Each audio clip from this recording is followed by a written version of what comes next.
bonsoir. Cher Président, cher Cédric, chers tous, bienvenue. Bienvenue à cette conférence exceptionnelle des soirées mathématiques de Lyon. Exceptionnelle parce que nous célébrons les 20 ans de notre laboratoire de mathématiques, l'Institut Camille Jordan.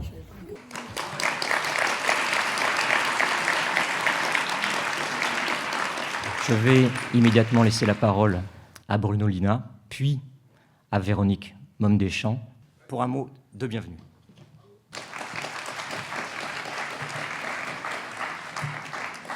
Bien, bonjour à toutes et à toutes. L'amphi est plein, disons Cédric, tu as de la chance, hein, c'est vraiment super. Donc moi, je suis très heureux ici d'être là pour ces 20 ans. 20 ans, c'est une maturité. On commence à être vieux, on commence à être responsable et on commence à pouvoir faire passer des choses. Et 20 ans, c'est le début de la connaissance des mathématiques approfondies. Cédric va pouvoir nous le démontrer. Merci aussi aux partenaires qui sont présents pour cette soirée des mathématiques. Il y a de nombreux partenaires. Il y a CPE, le NS Central, l'INSA, le lycée du Parc, je lis parce que je n'ai oublié personne, les Lazaristes, la Maison des mathématiques et de l'informatique, très important. Tous ces gens-là ont eu un engagement collectif pour organiser ces rencontres et c'est au service de la culture scientifique et vous savez à quel point j'y suis attaché. Donc 20 ans de réussite, Camille Jordan. On a quelques exemples de petits éléments de réussite de Camille Jordan, de ce qui peut sortir de temps en temps de cet institut. C'est un institut, alors je ne vais pas revenir sur les chiffres, hein, parce que c'est quand même, moi je suis qu'un pauvre virologue de province, donc c'est compliqué de parler de mathématiques, mais enfin globalement il y a 3 ERC, 9 IUF, 7 prix de l'Académie des sciences, des dizaines de candidatures sur chaque poste ouvert. On voit que le recrutement est simple et facile, même s'il n'y a pas assez de femmes, mais ça c'est un autre problème. Tout ceci dit que c'est non seulement un laboratoire excellent, mais attractif. Et ça, c'est un enjeu majeur. Tous les champs des mathématiques sont couverts par l'Institut Camille Jordan. Et ça aussi, c'est sa force. Ça va des fondements théoriques à des applications très concrètes. Et d'avoir tout ce spectre des mathématiques au sein du même institut, c'est ça qui est intéressant, puisque finalement, chacun y retrouve un petit peu ce qu'il souhaite. On a aussi, dans le cadre de ces 20 ans, l'occasion de saluer l'intégration de la bibliothèque des mathématiques dans le service commun. Et ça aussi, c'est quelque chose sur lequel on doit capitaliser. C'est reconnu aujourd'hui comme un cristal collectif du CNRS, donc c'est vraiment un atout. Et on voit à quel point, finalement, on arrive à incarner les mathématiques à Lyon, grâce notamment à l'Institut Camille Jordan. Donc, félicitations à toutes ceux et celles qui font vivre cet institut depuis 20 ans, qui continuent à emporter de la dynamique. Et je vous souhaite d'avoir une excellente soirée. Et de nouveau, merci à Cédric Villani de nous rappeler à quel point c'est une aventure intellectuelle, humaine, intéressante. Très bonne soirée à tous.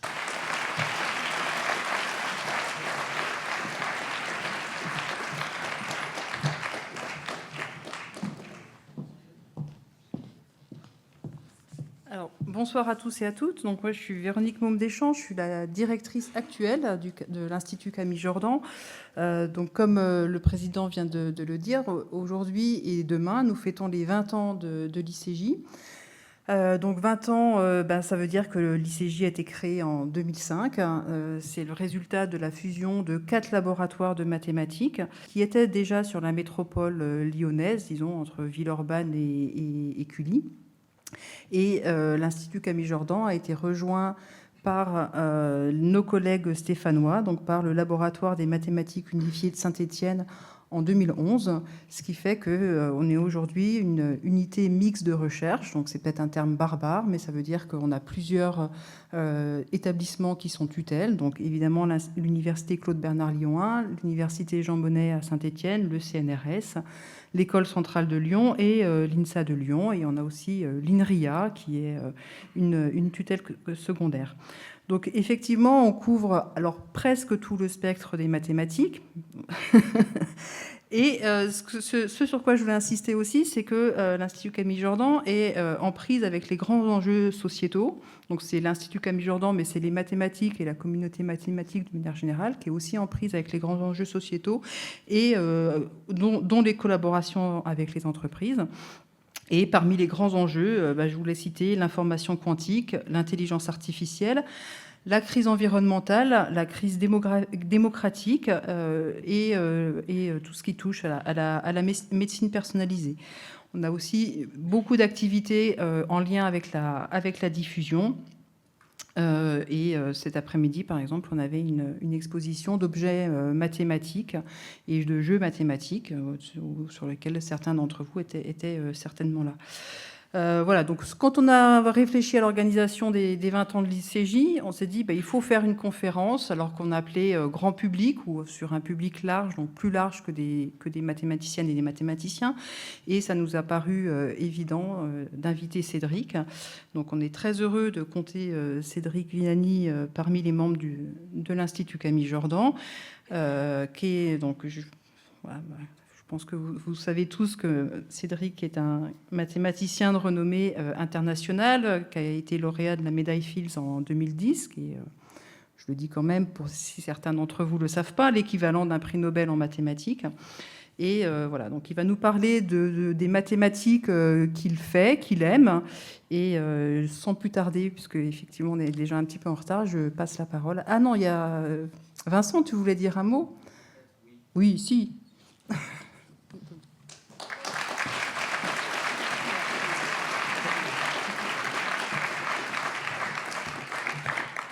Donc, merci pour ces interventions. Je vais dire un mot très bref concernant les soirées mathématiques de Lyon, pour vous dire qu'elles existent depuis 2012. Elles ne font que grandir. Il y a actuellement 8 établissements partenaires. Le dernier établissement à avoir rejoint les soirées mathématiques de Lyon sont l'école centrale d'électronique à Lyon. Et donc ces soirées, elles ont lieu 4 fois par an. Et je vous annoncerai la prochaine en fin de conférence. Il ne me reste maintenant plus qu'à vous souhaiter une bonne conférence, une conférence qui s'intitule donc « Théorie cinétique de Maxwell et Boltzmann à nos jours » et je vous propose de l'accueillir avec vos applaudissements.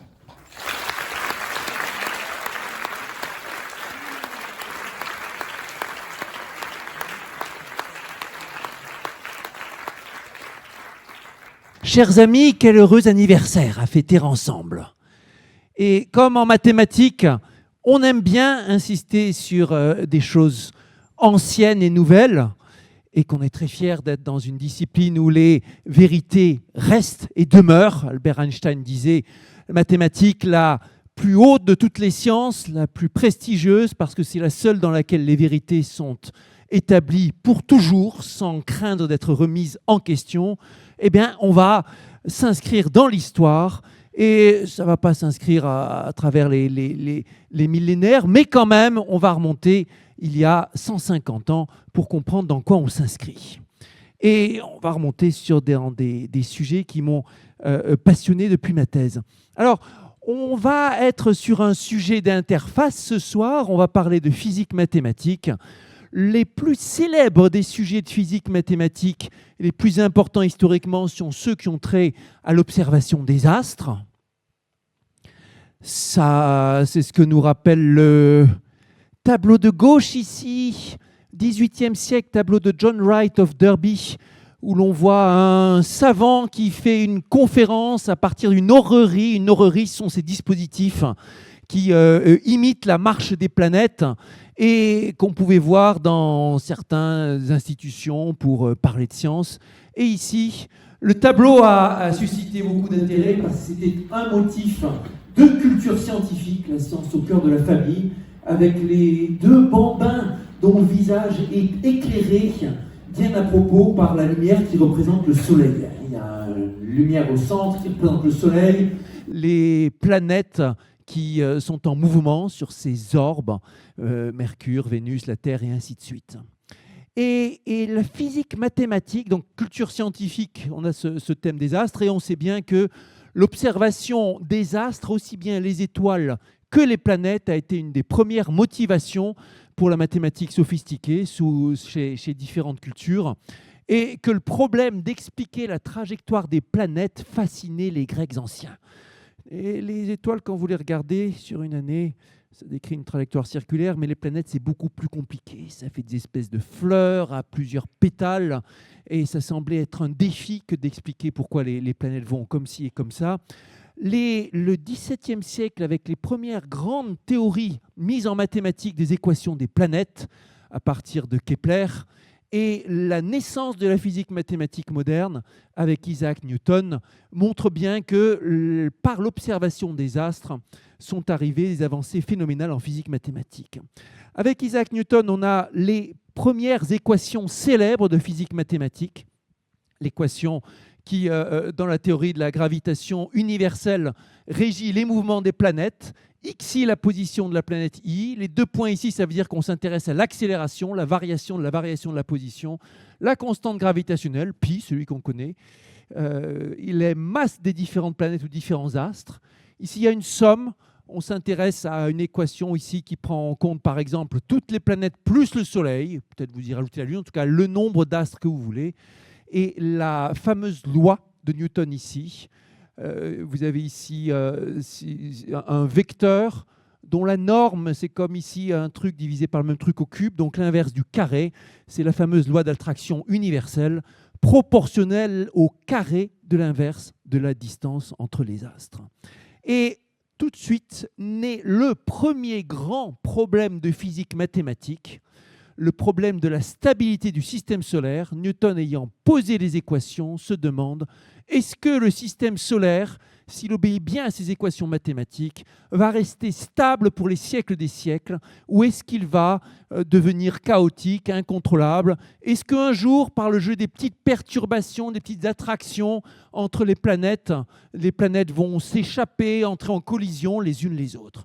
C'est un problème qui a inspiré mathématiciens, physiciens, astronomes pendant des siècles, et qui recevait encore des contributions au cours de ces dernières années.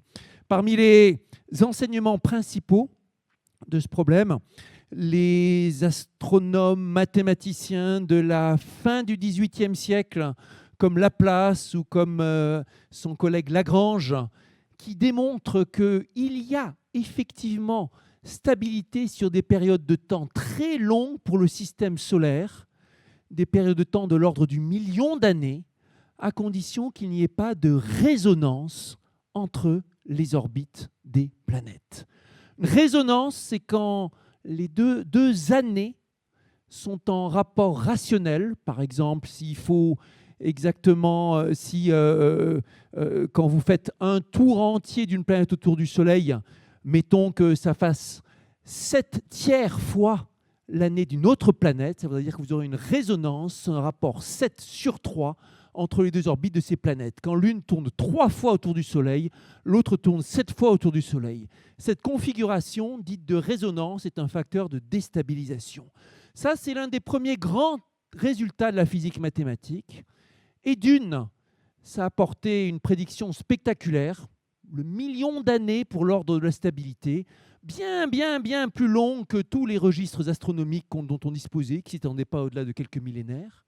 Et de 2, ça nous montrait, contrairement à l'intuition, que les rapports d'entiers dans le système solaire sont source d'instabilité plutôt que de stabilité.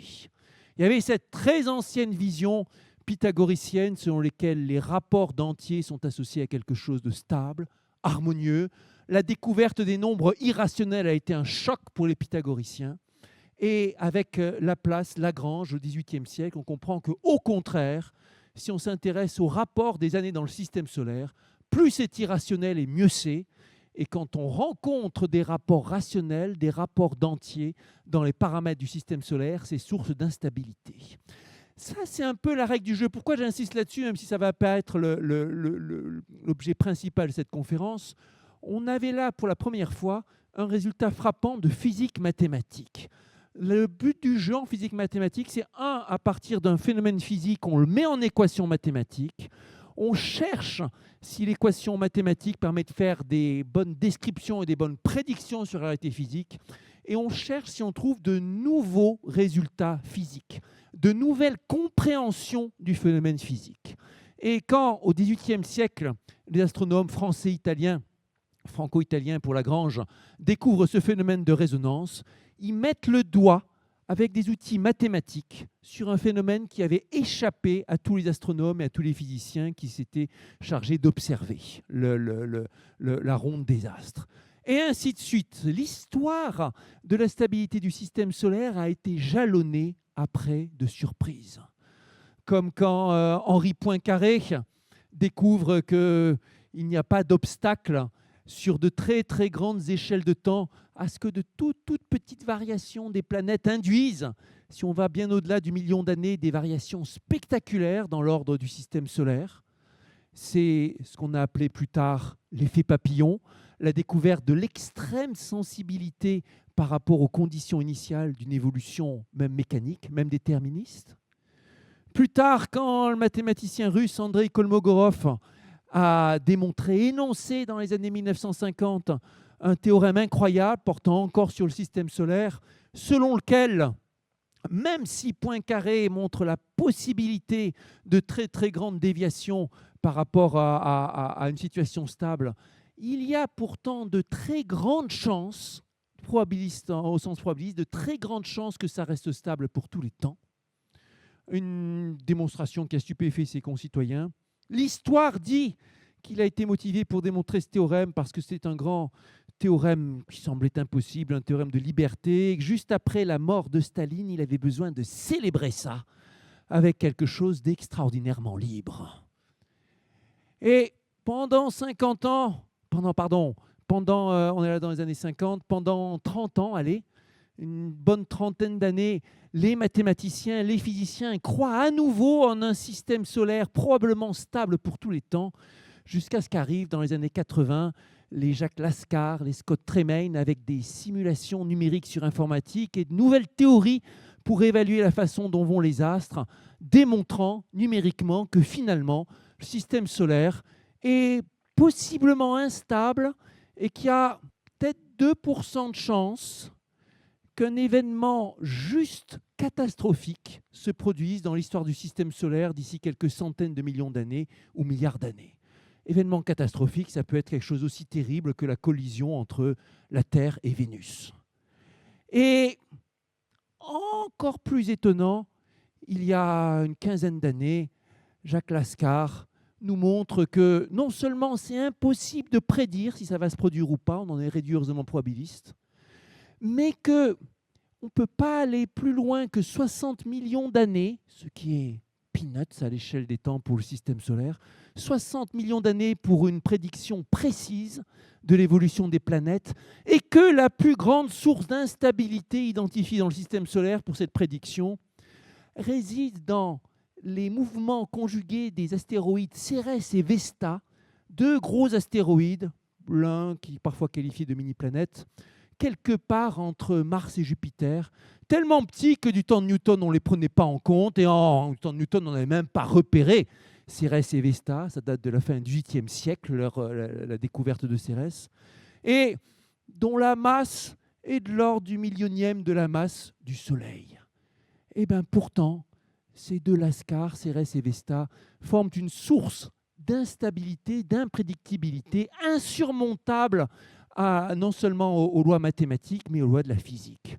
Ça, à très grands traits, en quelques minutes, et sans espérer avoir fait passer tous les détails, c'est, si vous voulez, sur un problème mathématique, celui de la ronde des astres, 3 siècles de surprises et de découvertes dans cette interface physique-mathématique. Et 3 siècles d'outils qui sont apparus pour les maîtriser. Des outils aussi simples et aussi naturels pour nous que le calcul des matrices ont été instaurés au début pour pouvoir faire des calculs sur la marche des planètes et sur leur stabilité. Et ça faisait partie de ce grand pari de la physique mathématique. En étudiant les équations de la physique mathématique, on comprend mieux certains phénomènes de la physique, on comprend mieux certains phénomènes physiques. Et c'est un pari qui n'a jamais été démenti. Alors, aujourd'hui, je vais vous parler d'une inspiration qui vient d'un autre sujet.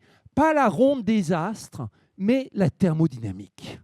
Thermodynamique, c'est la science des échanges de chaleur, le froid, le chaud, comment on réfrigère, comment on fait bouillir, les changements d'état, le travail mécanique, la science des moteurs. Et c'est quelque chose qui se développe au milieu du 19e siècle. Ça arrive avec la révolution industrielle, Ça arrive quand on se demande comment optimiser tous ces problèmes d'énergie. Et à partir de 1850, le grand physicien allemand Rudolf Clausius reprend les bases de la thermodynamique et cherche à en trouver les lois fondamentales. De la même façon que 2 siècles plus tôt, Newton, Leibniz ont cherché les lois fondamentales qui régissent le mouvement des planètes. Clausius se demande quelles sont les lois fondamentales qui régissent les échanges d'énergie et de chaleur. Et il introduit les concepts d'échange d'énergie, les concepts d'entropie comme étant quelque chose qui mesure la capacité de transformation d'un système en un autre. Quand vous avez une réaction chimique, il y a une possibilité du système de se reconfigurer. Cette capacité du système à se transformer, elle va être appelée entropie. Clausius montre qu'on peut la mesurer et qu'il y a des liens entre la température, les échanges d'énergie et l'entropie, et qu'au cours d'une transformation, l'entropie va augmenter continuellement, ce qui traduit le fait que le système a de moins en moins de capacité de se transformer au fur et à mesure que la relation évolue. C'est de cette époque qu'on commence à se demander quels sont les rendements des moteurs, quelles sont les limites des rendements théoriques, et ainsi de suite. Un nouveau chapitre dans l'histoire de la physique, et contrairement à l'astronomie, qui était motivée surtout par la curiosité, aussi avec des considérations liées au repérage, par exemple se repérer en pleine mer avec les étoiles, faire des calendriers qui tiennent bon, etc. Ici, c'était la technique et l'industrie qui motivaient les physiciens pour se lancer dans une théorie. Et cette mise en équation va s'avérer extrêmement féconde. Clausius s'interroge dans le processus sur la nature de ces échanges de chaleur, de force, de pression, et réhabilite l'hypothèse atomique qui avait cherché à se frayer un chemin sur la place publique à plusieurs reprises au cours des siècles passés, avec certains précurseurs. Et Clausius, qui a plus de visibilité, les moyens de mener plus d'expérience, se lance dans cette hypothèse atomique avec un intérêt renouvelé et suggère que la pression exercée par un gaz, c'est l'effet des chocs des molécules qui constituent ce gaz et qui vont frapper sur la paroi, que la chaleur, c'est l'impact de ces molécules qui vient se dissiper, de sorte que c'est une force ou des tendances, des pressions qui sont impossibles à conserver, qui vont se dissiper dans la chaleur, et qu'à travers le mouvement des molécules au sein d'un gaz, on va pouvoir mettre en équation et comprendre microscopiquement ce que c'est que l'évolution du gaz, que la pression, que la température. La température mesure de l'agitation des molécules dans un gaz. C'est l'hypothèse que Clausius remet au goût du jour en se disant si les molécules sont très agitées, c'est une forte température. Si elles sont peu agitées, c'est une basse température. Et Clausius introduit cette idée selon laquelle la molécule dans le gaz va entrer en collision sans arrêt avec les autres molécules et introduire le concept de libre parcours moyen, cette petite distance que les molécules parcourent avant d'entrer en collision avec leurs semblables. Alors, Clausius se lance là-dedans et c'est un remarquable physicien, mais pas un assez bon mathématicien pour en tirer les équations fondamentales régissant les gaz. Et Clausius ici à gauche, et au centre James Clerk Maxwell, à droite Ludwig Boltzmann. Maxwell était britannique, Boltzmann était autrichien. Les deux, eux, sont à la fois des physiciens du plus haut calibre et des mathématiciens du plus haut calibre. Et Maxwell d'abord va se dire, je vais reprendre l'idée de Clausius et je vais y ajouter une bonne dose de mathématiques. Et Maxwell comprend qu'on ne peut pas juste s'en tenir au raisonnement qualitatif selon lequel les molécules se cognent les unes les autres et des grandeurs moyennes, comme ce libre parcours moyen qui vous dit typiquement quelle est la distance que je vais parcourir.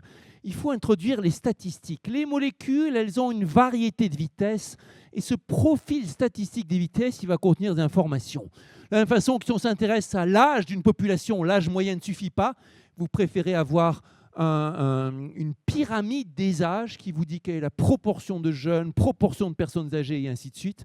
De même, on va introduire la distribution des particules, comme vous voyez ici, avec la courbe ici avec des bosses, dans l'espace des positions et dans l'espace des vitesses, nous dit combien, si les particules sont bien représentées ou pas. Est-ce qu'il y a beaucoup de particules rapides, beaucoup de particules lentes? Quelle est la proportion de particules qui vont vers la gauche, qui vont vers la droite, et ainsi de suite. Ça, c'est la fonction de distribution introduite par Maxwell. Maxwell était inspiré par sa connaissance des statistiques, et en particulier par les travaux du statisticien belge Adolphe Quetelet, qui avait fait un énorme travail, non seulement pour faire avancer la statistique, mais aussi l'interface entre mathématiques et sciences humaines. Et repérer, montrer que bien des phénomènes obtenus en sociologie, par exemple, en géographie, des fluctuations dans qui sait quelle statistique, de naissance, de criminalité, obéissaient aux mêmes lois statistiques que ce que les probabilistes avaient trouvé depuis longtemps, et en particulier la fameuse courbe des erreurs, la courbe en cloche qu'on appelle courbe de Gauss, même si en fait elle remonte au mathématicien franco-britannique Abraham de Moivre. Et Maxwell se dit, voilà, je vais faire comme Quetelet, je vais introduire le profil de répartition des vitesses et je vais me demander quels sont les mécanismes d'évolution de cette statistique au cours du temps. De la même façon que Newton s'est dit, je vais repérer les planètes et me demander quelle est l'équation qui régit l'évolution des positions des planètes, Maxwell se dit, à partir du profil statistique des vitesses, quelle va être l'évolution de ce profil. Un peu comme quand vous regardez une pyramide des âges, à partir de la pyramide aujourd'hui, vous pouvez déduire quelle sera la pyramide des âges d'ici 20 ans. Si vous avez des hypothèses sur le taux de mortalité, le taux de natalité, la façon dont l'un et l'autre évoluent, vous allez pouvoir faire cette prédiction. Et Maxwell fait cette prédiction aussi. Premièrement, il établit donc cette équation qui est à la physique des gaz, ce que l'équation de Newton est à la physique des planètes. Maxwell fait le lien avec la théorie des fluides, et il montre qu'il y a compatibilité entre cette théorie statistique des gaz et la mécanique des fluides, qui elle s'intéresse aux vitesses et à la pression des fluides, telle qu'elle avait été développée à partir de Euler. Et Maxwell identifie la même courbe de Gauss et démontre que ce profil particulier, exponentiel moins le carré de la vitesse avec un coefficient, il est un profil d'équilibre pour le gaz. Et il identifie le coefficient dans cette gaussienne à la température. Donc c'était quelque chose d'extraordinaire. Maxwell était un surhomme, et quand on lit le papier, il y a quelque chose d'éblouissant dans la façon dont il va aussi loin dans sa présentation. C'était les premiers articles sur le sujet, ont été dans les années 1860, et on reconnaît ces petits. Une présentation moderne ressemble encore à la présentation telle que la faisait Maxwell. Il établit le lien entre les interactions microscopiques des particules et l'évolution statistique, il trouve la bonne équation, et ainsi de suite. Il était très motivé, et il en fait de la motivation. À l'époque, quelques personnes croyaient aux atomes et aux molécules, mais c'était très minoritaire au sein de la physique. Ces vitesses, personne ne les avait jamais vues. Il développe cette théorie des théories cinétiques parce qu'elle insiste sur ces vitesses des molécules, mais elles sont complètement invisibles. Et de fait, c'est contraire à notre intuition. Imaginez qu'autour de nous, vous êtes frappé sans arrêt par un bain de molécules, qu'à chaque seconde, vous êtes frappé des centaines de milliards de fois par ces molécules. C'est quelque chose qui est juste incompréhensible. Et même quand l'air est complètement plat, remplacer cette vision, même quand il n'y a pas un souffle de vent, cette vision du plat, du vide, du zéro, par une vision d'un chaos de particules qui s'agitent dans tous les sens, c'était un effort de foi phénoménal. Ce qui motivait Maxwell, c'est qu'il avait déjà réussi à trouver, à partir de son formalisme mathématique, quelques conclusions mathématiques paradoxales, qui allaient à l'encontre de son sens physique. Par exemple, la théorie statistique mathématique développée, si elle était vraie, prédisait que la viscosité d'un fluide à basse pression ne dépendait pas de sa densité. Que le fluide un peu dense ou très peu dense, en première approximation, la viscosité était constante. Maxwell ne pouvait pas y croire. Il s'est dit, bon, je me suis planté, ou c'est comme une preuve par l'absurde. Ce résultat choque l'intuition physique. Il doit y avoir une erreur dans le formalisme. La théorie est fausse. Et puis, il fait faire les expériences précises. Et finalement, les expériences confirment non pas l'intuition physique, mais le résultat du calcul mathématique. Sur quoi Maxwell se dit, là, il y a quelque chose de profond et de fécond, et je vais l'approfondir. Alors, Maxwell était sur son nuage quand il développe la théorie. Il allait très loin et le reste des physiciens, moins virtuoses avec les calculs mathématiques, se disaient « ça c'est intéressant, mais qu'est-ce qu'on va en faire ?» À Vienne, où il y avait une tradition de physique assez originale, et des gens comme Joseph Loschmidt, qui avait été l'un des tout premiers à se lancer dans une description de la chimie à partir des atomes, Joseph Loschmidt et ses collègues se disent il y a quelque chose d'intéressant. On a un jeune étudiant là qui explose tout ce qu'on n'a jamais vu en termes de force mathématique. On va lui confier les écrits de Maxwell et on va voir ce qu'il en tire. Ce jeune étudiant, il s'appelait Ludwig Boltzmann. Il était un peu singulier par certains côtés. C'était le genre qui était peu au fait des conventions et qui n'hésitait pas à aller voir un professeur très senior alors que lui était encore étudiant pour lui expliquer qu'il y avait une grosse erreur dans un de ses calculs et ainsi de suite. Et ils s'attendaient tellement de lui qu'ils lui ont filé les articles de Maxwell alors qu'il ne parlait pas un mot d'anglais avec un dictionnaire allemand-anglais en disant « Tiens, débrouille-toi avec ça ». Boltzmann a travaillé là-dessus, compris, digéré, synthétisé et a réussi à avancer plus loin que Maxwell.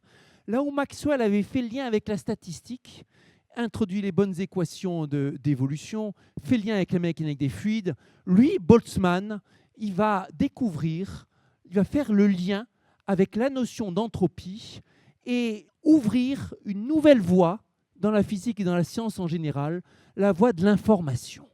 Introduire pour la première fois des grandeurs bien déterminées, statistiques, qui nous donnent une indication quantitative de s'il y a plus ou moins d'informations dans un phénomène. C'est un nouveau chapitre qui s'ouvre. Aujourd'hui, on parle sans arrêt, ici et là, d'informations quantiques, de qui sait quoi. Ça prend ses racines dans le travail de Boltzmann sur se demander combien il y a d'informations dans un signal. Boltzmann était comme je vous dis, physicien mathématicien. Boltzmann, j'ai passé une partie de ma vie avec lui, évidemment. Quand je suis allé à Vienne pour le colloque centenaire de son tragique suicide, je suis allé lui rendre visite à sa tombe. J'étais un peu plus jeune à ce temps-là.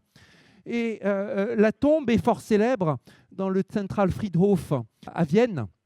Vous remarquez au-dessus de la tombe la formule la plus célèbre de Boltzmann, S égale K log W. Je vais vous parler un peu plus de cette formule. Elle a une postérité extraordinaire.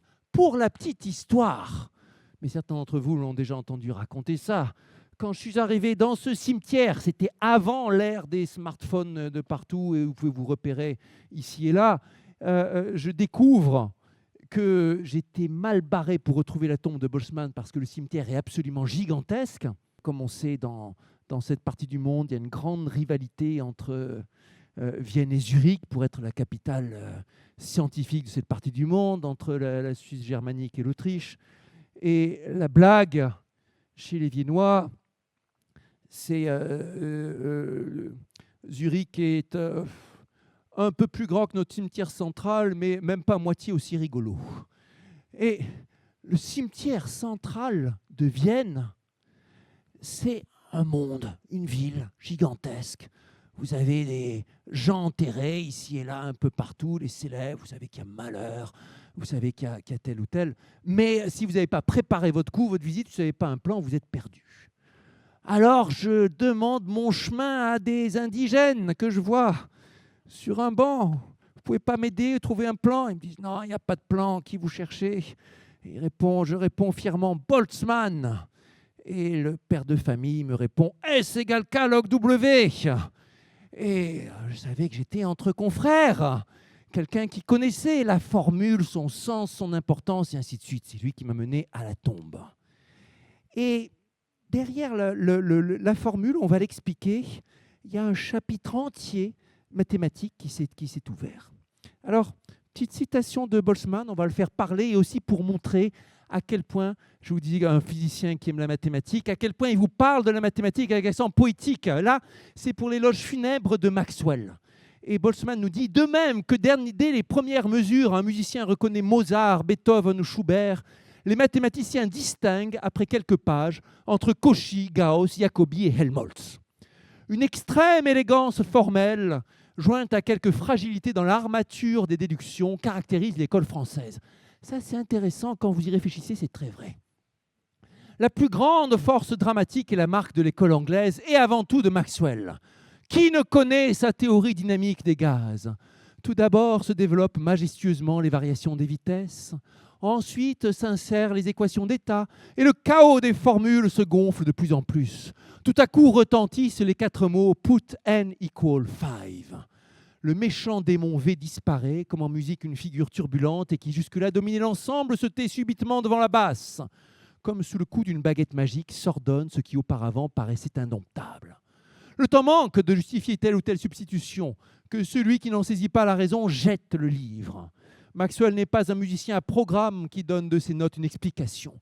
Maintenant, les formules livrent sans effort, résultat après résultat, jusqu'à la surprise finale offerte par l'équilibre statistique d'un gaz pesant, et le rideau tombe. C'est rare que les scientifiques parlent avec de tels accents épiques de leur travail, mais ils devraient. Voici l'équation centrale qui naît de cette période. Je vais l'appeler équation de Boltzmann-Vlasov parce que de façon très claire dans la communauté, on distingue l'équation de Boltzmann et l'équation de Vlasov. L'équation de Vlasov, c'est celle qui est écrite ici.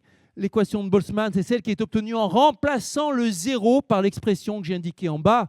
Mais en vrai, cette formule, elle la retrouve déjà même avant Vlasov pour la seconde, avant Boltzmann. En vrai, elle est chez Maxwell.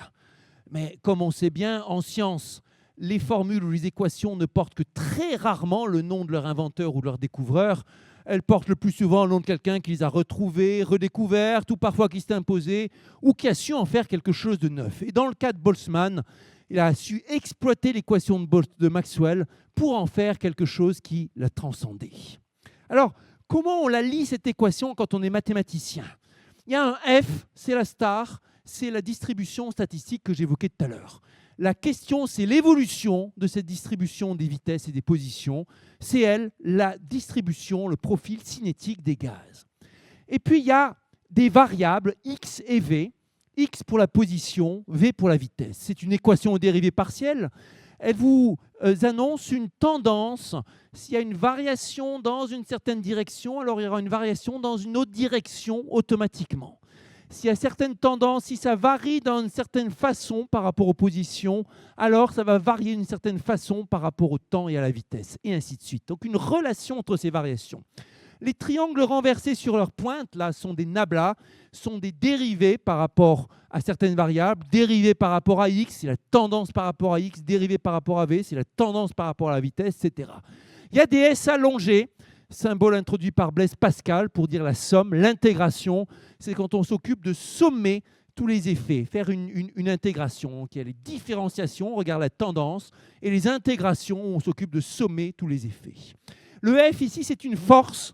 La force F en Tx, c'est la force qui s'exerce au point X, au temps T, par l'effet des autres particules. Et ce qu'on voit tout en bas, c'est l'intégrale de collision, qu'on appelle l'intégrale de collision de Boltzmann. Vous observez que F y apparaît deux fois, si je puis dire.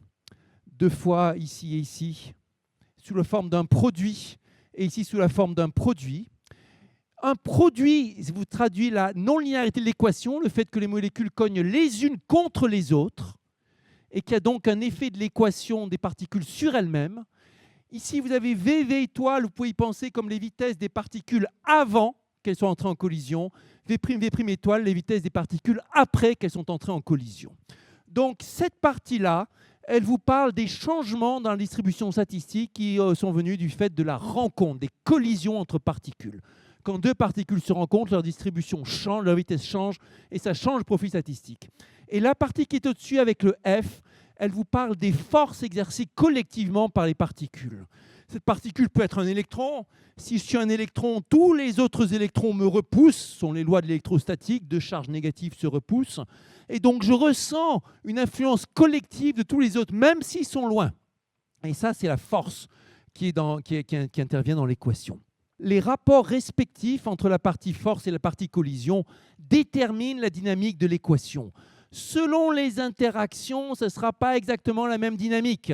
Si ce sont des électrons, ce ne sera pas la même chose que si ce sont des petites boules de billard. Les boules de billard, elles se cognent les unes contre les autres, et les électrons ils vont se repousser à distance aussi, et ainsi de suite.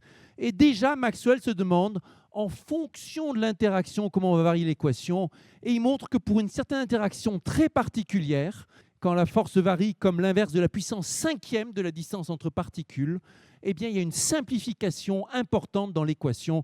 C'est ce qu'on appelle les molécules maxwelliennes, et c'est à ça que faisait allusion Boltzmann tout à l'heure dans son petit texte. Put n, il avait mis put n equal 4, put n equal 5, qui est exactement ce que je viens de dire. Quand c'est l'inverse de la puissance 5e de la distance, vous avez une simplification. Ça, c'est l'équation. Alors, une fois qu'on a l'équation, qu'est-ce qu'on en fait ? Ce n'est pas la fin de l'histoire, et c'est au contraire, c'est le début de toute l'aventure. La mise en équation, c'est la première étape de l'aventure de la physique mathématique. Et cette équation de Boltzmann, elle se retrouve au centre de tout un ensemble de problématiques physiques. D'abord, c'est un des actes fondateurs de la mécanique statistique qui se demande comment passer de la description de quelques corps à de très nombreux corps en interaction. Ça peut être des particules qui se choquent, ça peut être des humains qui interagissent les uns avec les autres, ça peut être des populations de bactéries qui vont être en compétition pour manger tel ou tel milieu et qui vont se repousser selon qui sait quelles règles, et ainsi de suite. Et tout ce champ entier conceptuel qui passe des équations à l'échelle des individus à l'équation collective, c'est la physique statistique. Elle commence avec l'équation de Boltzmann. Mais avec l'équation de Boltzmann, c'est aussi une partie de la mécanique des fluides, parce qu'on s'intéresse aux équations des gaz. Et les gaz, comme les liquides, peuvent se modéliser en fonction de le courant, la pression, la température, la densité. Et l'équation de Boltzmann cherche précisément à faire le lien entre la physique atomique et la mécanique des fluides. Bien sûr, liée à la théorie atomique, l'équation de Boltzmann date des années 1860. Il s'écoule 50 ans avant que le monde scientifique accepte la théorie atomique comme étant justifiée, solide et convaincante. Ce sont dans les années 1910. Et il s'écoule encore bien 40 ou 50 ans avant qu'on puisse observer ces atomes avec des microscopes électroniques, voire des images convaincantes de ces atomes. Le travail a été rendu possible d'abord par le défrichage qui a été effectué par Maxwell et Boltzmann. Einstein, qui avait lu et avait été séduit par l'ouvrage de Boltzmann et était convaincu que oui, la physique, ce sont les atomes qui régissent le monde. Erwin Schrödinger, qui est l'un des pères de la physique atomique, était étudié à Vienne et Boltzmann était son dieu, presque littéralement. Et donc, on avait ici, avec Boltzmann, la mise en place, les prémices de ce qui allait aboutir à la découverte de la théorie atomique. Dans son célèbre ouvrage sur les atomes, Jean Perrin, à l'époque le scientifique français le plus influent, qui fait le bilan de toutes les expériences qui ont été faites pour tenter de montrer les atomes, fait le point sur cette théorie cinétique issue de Maxwell et Boltzmann, montre combien elle est en adéquation avec toutes les données et combien c'est maintenant quelque chose qui doit être établi. En particulier, quand vous avez une molécule dans l'air qui nous entoure, elle va entrer en collision avec ses congénères à peu près 1 milliard de fois par seconde, en se déplaçant à une vitesse qui est à peu près celle d'une balle qui sortirait d'un revolver. Et imaginez ça, c'est un effort de pensée qui est juste phénoménal. On avait là, avec la théorie atomique, le premier grand exemple où on résout des problèmes de physique en s'appuyant sur des dimensions invisibles.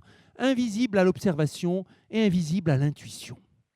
Et puis, ça s'applique aussi à des systèmes bien plus grands que juste la question atomique. L'équation de Boltzmann est à la base de la théorie des plasmas, qui se développe en particulier au XXe siècle, et des galaxies classiques. Théorie classique des galaxies se développe aussi au XXe siècle, à partir de gens comme Jeans. Et on va mettre en équation le mouvement des étoiles. Une galaxie va être faite de centaines de milliards d'étoiles. Et bien, on va évidemment les modéliser avec un formalisme statistique plutôt qu'avec les équations de Newton. Maintenant, l'équation de Boltzmann, elle vient avec toute sa diversité. Il y a une équation, plusieurs équations. C'est une c'est une situation classique en physique mathématique où vous avez, en fonction des situations que vous faites, plein de cas différents. Vous pouvez regarder avec ou sans les collisions. Si vous vous intéressez aux galaxies, les collisions sont négligeables. Si vous vous intéressez aux gaz autour de nous, les collisions sont très importantes. Vous pouvez regarder l'équation non linéaire ou l'équation linéaire ou l'équation linéarisée selon les régimes que vous regardez, si c'est l'influence de certaines particules sur d'autres ou des particules sur elles-mêmes. Vous pouvez vous intéresser aux cas particuliers où il y a une homogénéité spatiale et vous vous concentrez sur la variation par rapport aux vitesses. Vous pouvez regarder des collisions qui sont élastiques, comme le faisait Maxwell, ou des collisions inélastiques. Et les gens, par exemple, qui cherchent à modéliser les collisions dans un grand silo où vous entreposez du grain, qu'est-ce qui se passe quand vous avez un écroulement là-dedans, vont utiliser des équations de Boltzmann avec de la déperdition d'énergie qui correspond aux frottements qui, eux, sont importants à cette échelle-là. Et puis, vous pouvez regarder des interactions à longue ou à courte portée. Ce n'est pas la même chose selon que c'est des interactions coulombiennes ou maxwelliennes ou encore d'autres. L'équation de Van der Waals ou qui sait quoi. Donc, vous avez toute une zoologie d'équations de Boltzmann. Elles appartiennent toutes à la même grande famille. Elles ont des liens, des différences et ainsi de suite, comme les espèces vivantes. Voici les 3 personnes qui ont le plus fait pour faire passer l'équation de Boltzmann dans le domaine purement mathématique, en disant à partir de quoi on va travailler, à partir de quels axiomes, de quelles théories, quel va être notre modèle et comment on va s'en emparer mathématiquement pour en retirer des conclusions. À gauche, Thorsten Karleman, grand analyste suédois, actif au début du XXe siècle, et le tout premier à poser la question au sens mathématique parfaitement rigoureux du terme. L'équation de Boltzmann, même dans le cas le plus simple, je vais prendre juste des sphères dures qui se cognent les unes contre les autres, je vais prendre un gaz spatialement homogène, je vais me limiter à la dimension 3, qu'est-ce que je peux dire ? Étant donné, partant juste de l'équation et oubliant le monde physique, est-ce que je peux montrer que la solution de l'équation est bien définie, comment elle va se comporter, et ainsi de suite. Karleman était un des grands analystes de son temps, et pour la petite histoire, l'un des quelques exemples qui nous montrent qu'on peut être un grand scientifique et être un fasciste. Alors, fasciste est peut-être un grand mot, mais à coup sûr avec des idées racistes, en accord avec la montée du fascisme dans son temps. Et c'est l'un de ces exemples ruinant toute tentative de corréler la brillance mathématique avec la générosité, la brillance scientifique en tout cas, avec l'humanité. Au centre, un grand mathématicien spécialiste de probabilité, Mark Katz, juif polonais émigré, qui lui était passionné par la question du chaos des probabilités et de comprendre comment apparaît dans le monde autour de nous, comment évoluent les probabilités, comment les probabilités expliquent le monde. Katz était un grand admirateur de Boltzmann, écrit quelque part que l'ouvrage de Boltzmann sur les atomes est l'un des plus importants ouvrages scientifiques jamais écrits, et a passé une partie de sa carrière à se demander comment est-ce qu'on va comprendre la convergence du gaz vers l'équilibre statistique et les probabilités, et ainsi de suite.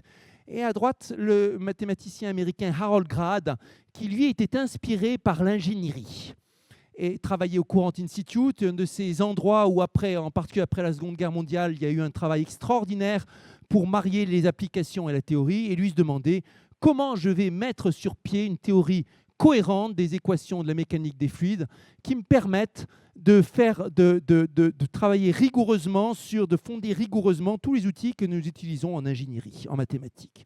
Et de leurs efforts sont nées les grandes problématiques de l'équation de Boltzmann.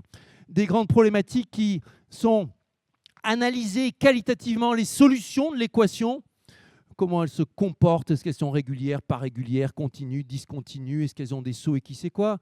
Les limites mésoscopiques, partant des équations de Newton pour les atomes, est-ce que je peux établir l'équation statistique de Boltzmann ? Je reviendrai là-dessus, c'est un problème délicat, c'est le moins qu'on puisse dire. La limite hydrodynamique, qui avait fasciné David Hilbert aussi, partant de l'équation statistique de Boltzmann, est-ce que je peux retrouver les équations de la mécanique des fluides, au moins pour les gaz parfaits, et ainsi fonder la mécanique des fluides à partir des principes fondamentaux de la mécanique. Et le dernier pan que j'ai indiqué, la convergence vers l'équilibre. Une des plus grandes prédictions de Maxwell et Boltzmann, c'est de dire que spontanément, un gaz partant d'une situation hors d'équilibre va converger vers un équilibre, une homogénéisation. Ça correspond à notre habitude, à notre intuition. Prenez un gaz dans lequel il y a du chaud et du froid, vous les mélangez ensemble, et ben ça va vous donner du gaz tiède. Et une fois que ça sera tiède, ça cessera de bouger. Ça, c'est une des prédictions fondamentales de la thermodynamique. Et mathématiquement parlant, c'est un problème qui est fascinant aussi parce que c'est un des mécanismes de stabilisation les plus importants dans notre monde, dans notre quotidien. Les ressorts mathématiques utilisés tapent de tous les côtés. Des méthodes liées à l'analyse non linéaire, dans laquelle on se demande à partir de l'équation comment je vais la découper comme ceci, trouver les bonnes quantités qui permettront de l'analyser. La théorie de l'information à travers la fameuse entropie de Boltzmann dont on reparlera dans quelques instants. Question, qu'est-ce qu'il y a comme information, comme surprise dans un signal? L'analyse harmonique qui s'intéresse aux oscillations, aux variations et qui est très utilisée pour analyser finement les variations des fonctions. Et puis, ce qu'on va appeler les inégalités analytiques et géométriques, dont l'exemple le plus ancien, le plus célèbre, déjà connu des Grecs anciens, et l'inégalité isopérimétrique qui vous dit que quand vous donnez une certaine forme à un objet en dimension 3 et que vous donnez son volume est fixé, si vous voulez minimiser la surface, ça sera une boule. C'est pour la raison pour laquelle on a des bulles de savon sphériques ou quasiment sphériques. Et donc ce genre d'inégalité qui nous dit qui relie des quantités géométriques et des quantités analytiques. Volume, les surfaces. La surface, c'est la variation du volume. Et donc, il y a aussi de l'analyse derrière. Toutes ces directions de recherche sont bien représentées à l'Institut Camille Jordan. Tout à l'heure, Véronique insistait sur le fait que, et Bruno, sur le fait que il y a toutes les directions de recherche mathématiques sont représentées. C'est l'un des rares laboratoires en France à pouvoir dire qu'on y travaille sur tous ces sujets. L'entropie, allons-y. Chers amis, alors ici, faites pas attention à la petite araignée dans un coin, c'est parce que j'ai repris cela d'une conférence dans un cycle de conférences qui était placé sous le signe de l'araignée. Et on va vulgariser ce que c'est que l'entropie. Et ici, j'ai remis la formule de Boltzmann. S égale K log W. Le K, c'est une constante. Le log, c'est le logarithme. Pensez-y comme la taille du nombre. Et W, c'est le nombre de possibles. C'est ça que dit Boltzmann. La grande découverte que fait Boltzmann, et pour lequel, pour le coup, il était seul dans sa catégorie à ce moment-là, c'est de dire, je vais prendre une quantité qui sera observable et me donnera des informations sur la facilité ou pas à réaliser quelque chose, une distribution statistique. Une autre façon de le dire, c'est de se demander, quand on déchiffre un signal, au fur et à mesure qu'on le déchiffre, quelle est la quantité d'incertitude qu'on va diminuer au fur et à mesure qu'on a des informations. Alors, on va l'illustrer avec un sondage. Imaginez que nous sommes en train de faire une élection dans un petit village et que vous avez accès, au terme de l'élection, au score que font tel et tel candidat. Et vous savez que, par exemple, le candidat A fait 99%, le candidat B fait 1%. C'est une élection sans grand suspense. Et vous vous demandez quelle est la différence entre l'information statistique, où je connais juste les moyennes, et l'information totale, où comme Big Brother, je saurai exactement pour chaque personne pour qui elle a voté.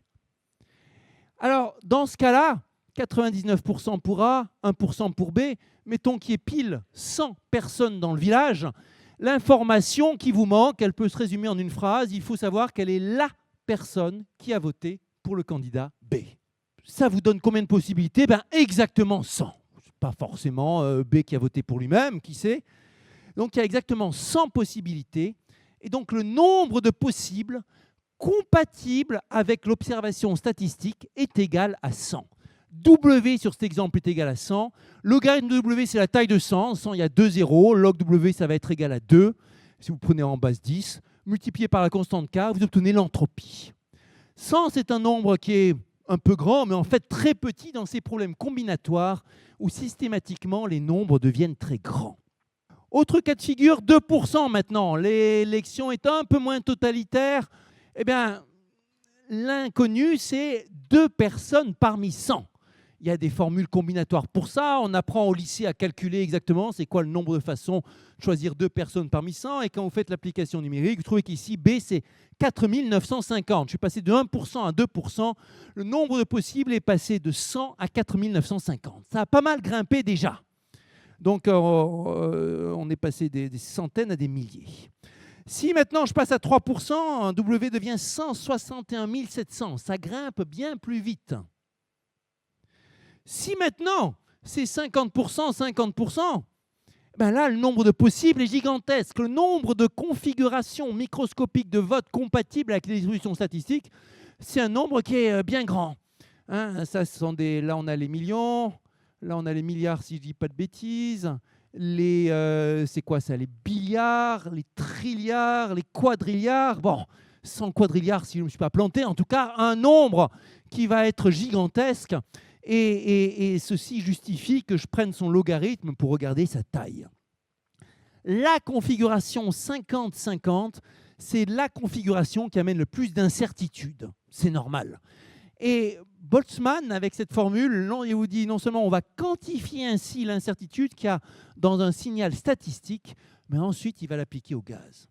Alors, si on passe de 100 à 1000 électeurs, configuration à 50%, 50%, essayez de vous représenter mentalement, vous voyez déjà que le nombre il était bien grand quand j'étais à 100 électeurs. Quand je fais varier le nombre, passer de 100 à 1000, W, essayez de vous le représenter, eh bien le voici.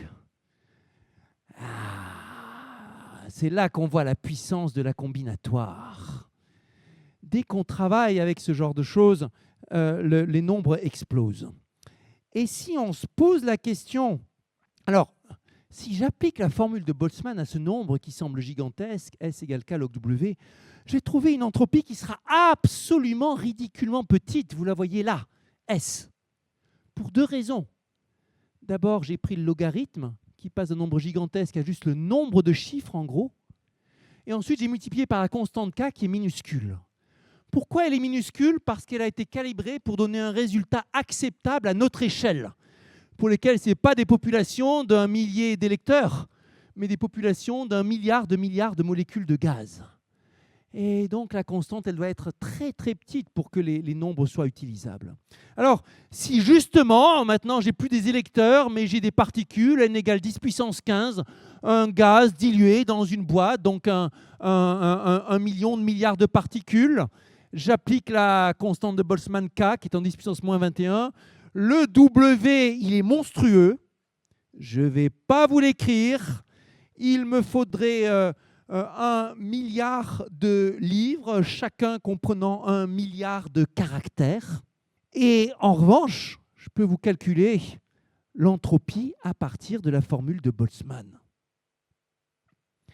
Et la formule de Boltzmann, non seulement il trouve cette formule générale, combinatoire, mais il montre que pour un gaz décrit par cette distribution statistique F, il y a une formule simplifiée qui, elle, va être calculable en pratique. L'intégrale dans la somme, donc la somme, de F fois le logarithme de F, avec un signe moins devant. Et j'intègre par rapport à toutes les positions, et j'intègre par rapport à toutes les vitesses. Cette formule, elle est utilisable, calculable par un ingénieur qui a une indication sur la distribution des vitesses. Et Boltzmann montre que non seulement elle est utilisable et intéressante, mais qu'elle augmente systématiquement avec le temps. Il ne l'obtient pas par l'observation physique, pas par le résultat d'expérience. Il l'obtient uniquement par calcul mathématique à partir de l'équation. Ce qu'on appelle le théorème H de Boltzmann, H parce que c'est la lettre qu'il utilise pour désigner l'opposé de l'entropie.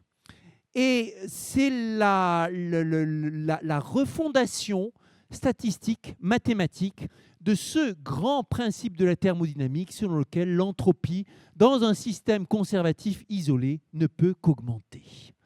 Et là, on a un acte de naissance remarquable. D'abord, c'est l'une des grandes lois de la physique refondée à partir d'un raisonnement mathématique, mais aussi c'est la première fois que la notion d'information ou d'incertitude vient s'inviter dans un raisonnement physique important. Et c'est la première fois qu'on trouve, pour une équation mathématique, physique mathématique, non linéaire compliquée, une quantité importante qui va varier de façon monotone. On appelle ça une fonction de Lyapunov en mathématiques. Et ça donne des informations précieuses, importantes sur le comportement de l'équation. Tout ça a essaimé et cru et a fait école dans bien des domaines. Et là, pour le coup, Boltzmann était le seul dans sa catégorie. Cette idée selon laquelle ce comportement déterministe, irréversible de l'entropie provenait d'une modélisation probabiliste était incompréhensible pour ses contemporains, pour qui probabiliste était associé forcément à des fluctuations. Si c'est des évolutions probabilistes et statistiques qui sont derrière, l'entropie, elle devrait tantôt monter, tantôt descendre. Boltzmann répond non, à cause des ordres de grandeur qui sont en jeu. La montée de l'entropie sera implacable. Valide ou pas, raisonnement qui s'applique ou pas, ça a posé des problèmes conceptuels considérables. Henri Poincaré lui-même n'y croyait pas et pensait qu'il y avait une faille majeure dans la modélisation. Il a fallu un siècle littéralement avant que des mathématiciens mettent sur pied un cheminement mathématique rigoureux qui aille de la loi des lois atomiques avec la statistique jusqu'à ce théorème H. La théorie de l'information naît de deux sources d'inspiration. L'une est celle des gaz avec Boltzmann et l'autre est l'histoire des communications avec Claude Shannon, l'un des pères fondateurs de l'informatique et également de l'intelligence artificielle, l'alter ego américain d'Alan Turing. Claude Shannon a fait toute sa carrière au Bell Labs, dont il était le chercheur emblématique, et dans les années 1940, publie un monument, la théorie de la communication, dans laquelle il utilise le concept d'information pour résoudre des questions aussi fondamentales que, étant donné un canal de communication fonctionnant selon tel ou tel principe, quelle est la quantité maximale d'informations que je peux envoyer dedans sans perte? Ou, étant donné un message, quel est le coefficient de compression maximal que je peux lui appliquer sans perdre d'informations? Shannon montre avec un raisonnement mathématique qu'il existe des codes ultra performants. Et c'était une démonstration non constructive. Il montrait par un raisonnement mathématique que ces codes existaient forcément. Il a fallu un demi-siècle avant qu'on obtienne ces codes et qu'on puisse les mettre en œuvre de façon explicite. Et toute l'histoire des communications, en un sens, a été une réalisation dans le domaine physique et technologique des prédictions faites par Shannon à la fin des années 40. Shannon travaille sur l'information, redécouvre la formule de Boltzmann, l'intégrale de f log f, nous apprend aussi pourquoi il l'a appelée entropie. L'entropie de Shannon, concept qui a fasciné des générations d'intellectuels, y compris certains écrivains comme Thomas Pynchon. Je pensais l'appeler information, mais le mot était trop utilisé, alors je décidai de l'appeler incertitude. Pourquoi information et incertitude? Parce que l'information, c'est la quantité d'incertitude que vous détruisez à chaque fois que vous déchiffrez un morceau de message. Incertitude a priori, information a posteriori, ce sont les deux faces de la même pièce. Mais le mot était trop utilisé, alors je décidai de l'appeler incertitude. Quand j'ai discuté avec John von Neumann, il avait une meilleure idée, tu devrais l'appeler entropie pour deux raisons. En premier lieu, parce que ton incertitude a déjà été utilisée sous ce nom en physique statistique, et donc a déjà un nom. C'est une raison respectable. En second lieu, encore plus important, personne ne sait vraiment ce que c'est que l'entropie, donc dans un débat, tu auras toujours l'avantage. Ceci pour anéantir l'idée selon laquelle les scientifiques choisissent les termes d'une façon qui puisse parler. Alors, les mots-clés derrière l'information sont désordre et information. Derrière le désordre moléculaire est associée une incertitude ou une façon de réaliser microscopiquement la configuration statistique. Et l'information que vous récupérez quand, par exemple, vous mesurez la position d'une particule, deux particules, combien ça vous enlève l'information. Pour la petite histoire, c'est la dernière, ça va être la dernière pour bien vous marquer dans l'esprit, désordre et information. Dernière anecdote. Il y a quelques années, à la sortie d'un débat sur une chaîne télé, à la sortie au moment du démaquillage, le présentateur me dit « Super, maintenant, s'il vous plaît, là, sur ce mur, inscrivez comme ceux qui vous ont précédé, quelque chose qui vous tient à cœur, un graffiti, un dessin ou ce que vous voulez. Et moi, j'ai marqué désordre et information. Il a regardé, il a dit c'est super, ça pourrait être la devise de notre chaîne. Ajoutant avec fierté, ça vaut mieux que ordre et désinformation. Mot-clé de notre époque. Alors, l'entropie augmente, nous dit Boltzmann. En science, comme on sait, chaque nouvelle question en apporte une nouvelle, de sorte que le stock de questions augmente au lieu de diminuer. Si l'entropie augmente, elle augmente jusqu'où? Eh bien, on montre qu'elle augmente jusqu'à l'entropie de la distribution en cloche, la fameuse courbe gaussienne. Une nouvelle façon de retrouver la courbe gaussienne. Pas seulement comme équilibre, mais comme le maximum d'entropie. Rétrospectivement, cette vision influencera certains statisticiens qui comprendront qu'on peut utiliser l'entropie pour redémontrer la loi des erreurs qui avait été démontrée longtemps auparavant par les Bernoulli, Laplace et autres. Et puis maintenant que vous savez jusqu'où, vous allez vous demander à quelle vitesse l'entropie augmente qualitativement, qu'est-ce qu'on peut en dire? Et toujours cette idée, résoudre une question, c'est aussi une façon de comprendre plus finement les détails de l'équation. Alors, voici, telle qu'écrite par Boltzmann, la variation de l'entropie. Cette quantité, toujours positive, c'est l'augmentation de l'entropie. Même pour les spécialistes, c'est quelque chose qui est redoutable et qui est regardé avec beaucoup d'émotion, on va dire ça comme ça. Et travailler sur cette quantité, pouvoir en extraire précisément, ok, c'est positif, c'est facile de montrer que c'est positif. Maintenant, combien positif, ça c'est un autre problème. Ça a été dans ma propre carrière scientifique les premiers résultats dont je suis fier. Et il y avait une conjecture énoncée par le grand spécialiste de l'équation de Boltzmann, Carlo Cercignani, dont l'ouvrage est le premier ouvrage de recherche que m'avait donné à lire mon directeur de thèse, Pierre-Louis Lyons. Conjecture de Cercignani demandait, est-ce que cette quantité-là, je peux la minorer par un multiple de la différence entre l'entropie de la gaussienne et l'entropie de la distribution. L'entropie de la gaussienne est la plus grande, donc ça c'est toujours positif. La différence d'entropie, c'est une façon sans doute de mesurer l'écart entre F à l'équilibre.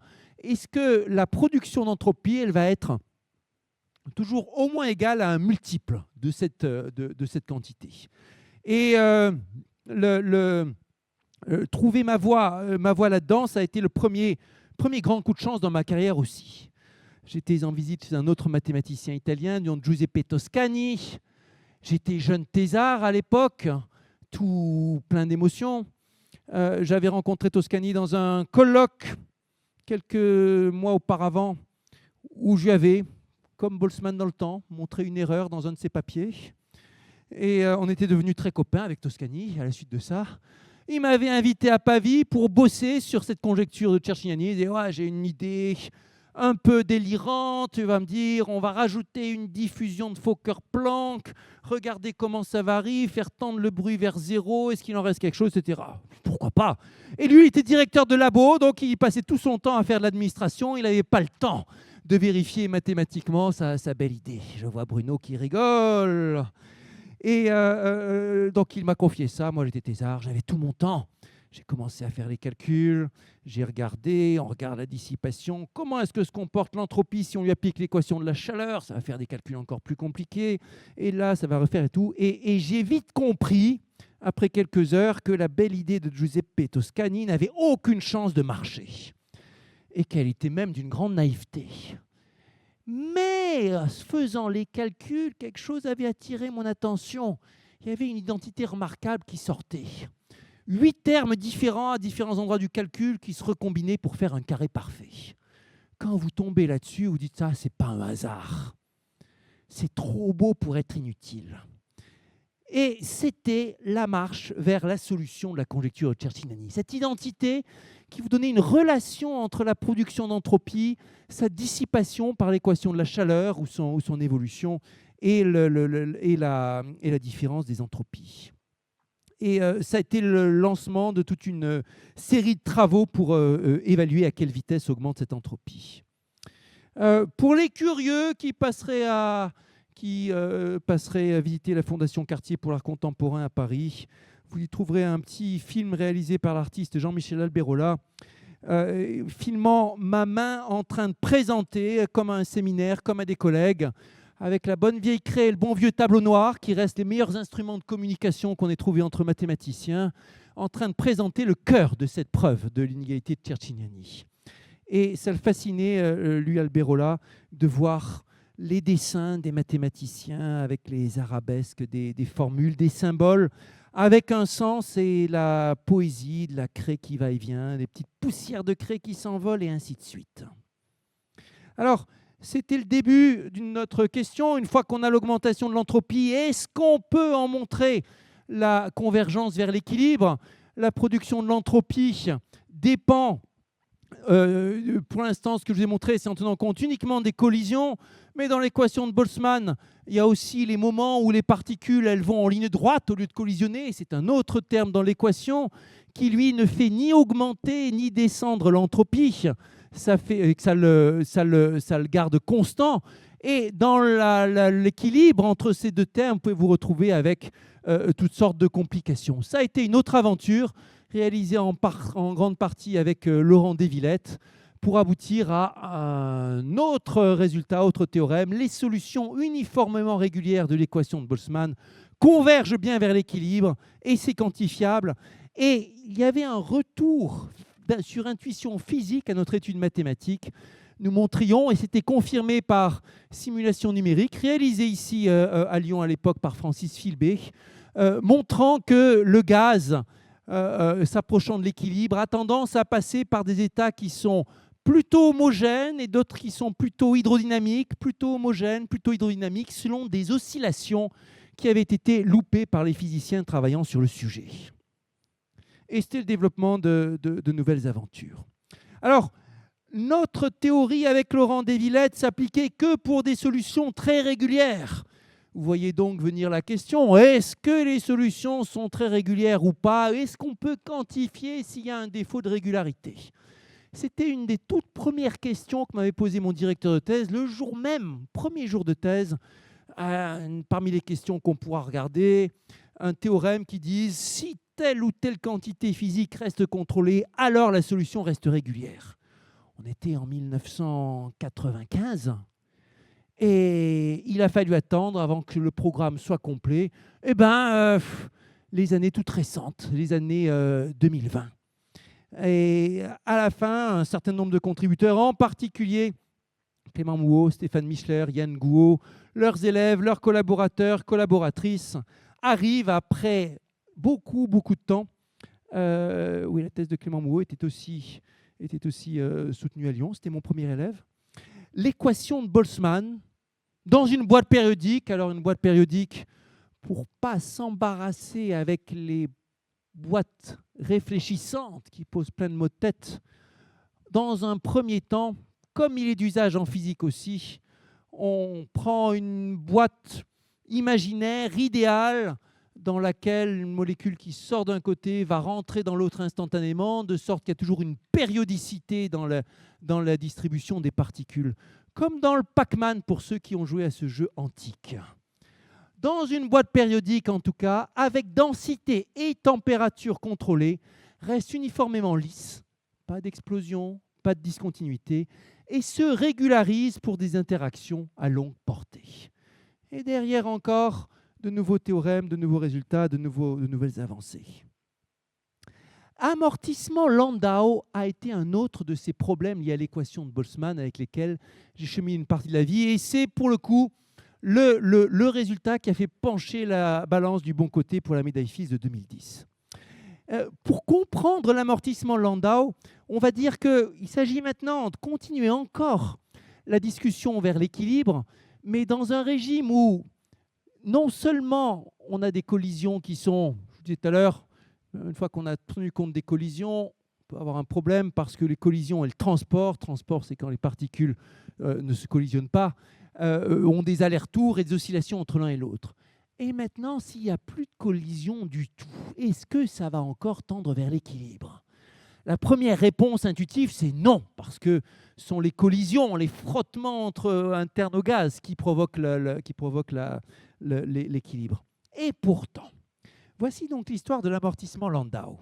Après qu'on met en traitement statistique les plasmas et les galaxies, galaxie sous l'influence de James Jeans, début du XXe siècle, dans les 1910, on peut se demander qu'est-ce qui va entraîner le fait qu'une galaxie va être plus ou moins vite à l'équilibre.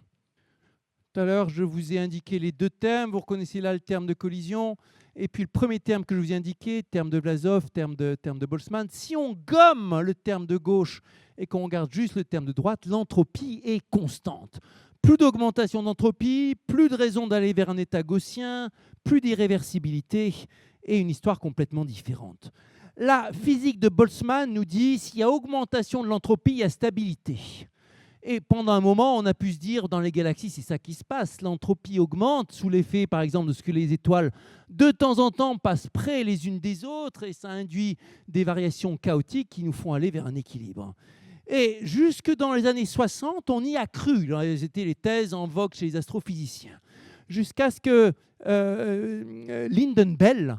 Donald Lynden Bell, dans les années 60, disent l'augmentation d'entropie dans la galaxie, regardez, faites le calcul, les ordres de grandeur, elle est trop faible cette augmentation d'entropie. C'est un phénomène trop lent pour expliquer la stabilité. S'il fallait compter sur l'augmentation d'entropie pour expliquer le fait que les galaxies que nous voyons sont à peu près en équilibre, il aurait fallu attendre des centaines de milliards d'années. Donc c'est un autre mécanisme qui est à l'œuvre pour la stabilité dans les galaxies. Lynden Bell donne à ce mécanisme le nom de relaxation violente. Admirez l'oxymore. La relaxation violente, personne ne sait trop ce que c'est, sauf que ce serait justement la stabilité sans augmentation d'entropie. La pilule est un peu grosse à avaler. Alors, pour ses contemporains, il explique, regardez, c'est comme dans les plasmas, où on sait qu'il y a un phénomène de stabilité sans augmentation d'entropie. Et dans les années 40 déjà, justement, Landau avait suggéré qu'il y avait dans les plasmas un amortissement, une stabilisation, même sans augmentation de l'entropie. Les plasmas, comme on sait, c'est le quatrième état de la matière, après les liquides, les solides et les gaz. La matière est dans un état plasma quand les électrons ont été arrachés des noyaux.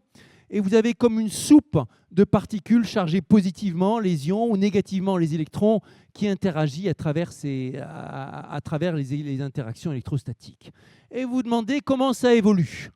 Et dans un plasma, ce qu'on observe et ce qu'on a pu voir expérimentalement et mesurer de façon fine après-guerre, quand on en a fait des expériences fines sur les plasmas, c'est que si vous avez un plasma qui est très proche de l'équilibre, dans lequel il n'y a aucun courant électrique préparé dans votre laboratoire, et vous envoyez une petite impulsion électrique, de sorte qu'il y a un courant électrique non nul, et quand vous regardez, si vous regardez la distribution de charge, il va y avoir par exemple plus de charges positives d'un côté, plus de charges négatives de l'autre, et bien spontanément, ça va relaxer vers un état d'équilibre où il y aura à nouveau plus d'inhomogénéité électrique. Et ça va relaxer bien plus vite que le temps qu'il faudrait à l'entropie pour augmenter. Donc, c'est un autre phénomène. Et c'est précisément ce que Landau appelait l'amortissement Landau. Alors, Landau utilisait la technique dite de linéarisation pour convaincre son auditoire et linéariser l'équation autour de l'équilibre. Donc, regardez la réponse linéaire à ces petites variations, montrée par une analyse de l'évolution des ondes pour cette équation, que spontanément, n'importe quelle moyenne de cette équation a tendance à relaxer. Il le prouvait pour l'équation linéaire, ça a été prouvé, formalisé autour de un peu avant la Seconde Guerre mondiale. Donc.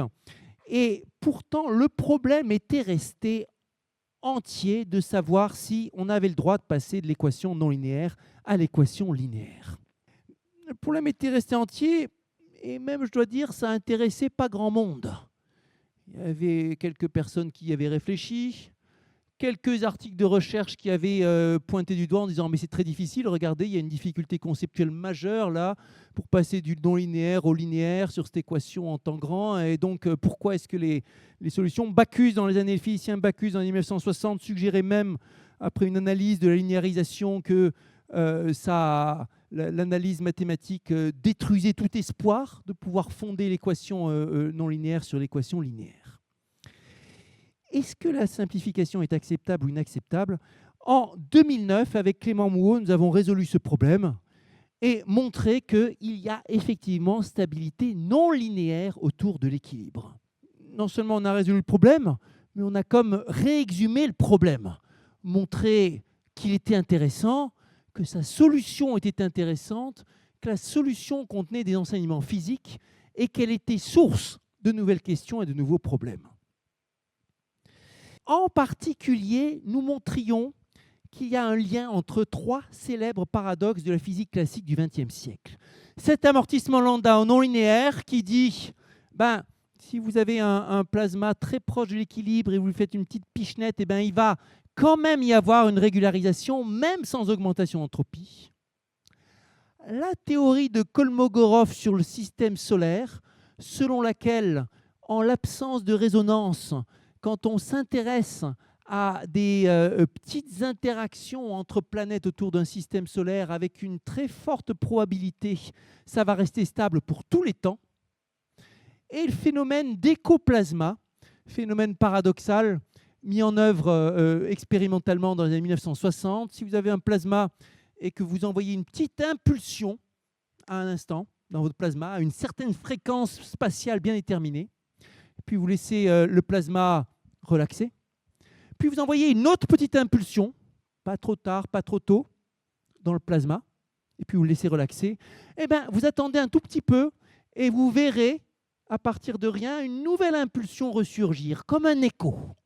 Imaginez, un peu comme, vous avez 2 personnes qui veulent absolument en découdre, l'un qui disparaît en courant, et vous ne le voyez plus, deuxième qui disparaît en courant, et vous ne le voyez plus. Puis à un moment, vous entendez un grand cri qui vous indique que les 2 se sont retrouvés et ont commencé à se taper dessus. C'est un peu ça qui se passe. Et si vous suivez l'analogie, cette expérience de l'écoplasma, elle nous dit que quand le plasma a relaxé, ici, il y a une information toujours présente de façon invisible dans le plasma qui va être exploitée par la deuxième impulsion. Cela est très différent de la relaxation à la Boltzmann. Le lien entre les 3 et notre contribution est l'une des bases théoriques de notre analyse. Alors, pour la petite histoire, l'idée selon laquelle il y a possiblement un lien entre celui-ci et celui-ci est apparue dans une conversation avec notre collègue lyonnais Étienne Gis. Et il voyait sur le tableau noir des dessins que j'avais griffonnés, comme ça. Il me dit « Ouais, mais je connais ça, regarde dans tel livre, il y a un lien et tout ça. » Et c'était le premier à me dire qu'il y avait possiblement un lien entre les deux, mais pour des raisons mystérieuses, parce qu'en fait, le cas qui parlait à Étienne, c'était exactement l'opposé du cas auquel j'étais intéressé, moi. Autrement dit, il m'avait mis sur la bonne voie pour des raisons mauvaises. Ça arrive en recherche, on le connaît. Ça arrive que les bonnes idées vous mènent dans l'impasse et que les mauvaises idées vous fassent aboutir. Et autre chose que nous montrions, il y a des ingrédients, 3 ingrédients qui viennent là-dedans, dans l'amortissement Landau, le confinement, le mélange et la régularité. Le mélange, parce que c'est un phénomène de mélange plutôt que de collision qui est à l'œuvre dans les différentes particules du gaz. Les vitesses se mélangent sans pour autant s'entrechoquer. Le confinement, parce qu'il en faut pour avoir l'amortissement Landau. Dans tout l'espace, ce ne serait pas vrai. Et la régularité. Et là, la découverte, le bingo, dans ce phénomène de physique, est-ce que ça va être vrai ou pas pour les distributions statistiques? Ça dépend de façon forte de leur degré de régularité. Régularité en mathématiques, ça va être est-ce qu'une fonction est différenciable, est-ce qu'elle est 2 fois différenciable, et ainsi de suite. Et là, c'est une régularité particulière, dite Gevrey, intermédiaire entre la régularité C infini et la régularité analytique, avec un exposant précis de régularité que nous ne pouvions pas démontrer, mais que nous conjecturions, de régularité Gevrey. Ça, c'était notre bébé, notre article.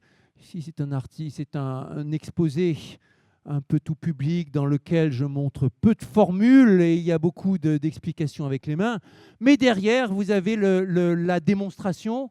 En l'occurrence, elle faisait presque 200 pages avec ses bons calculs bien tassés, ses différentes parties, son architecture comme toute démonstration de recherche.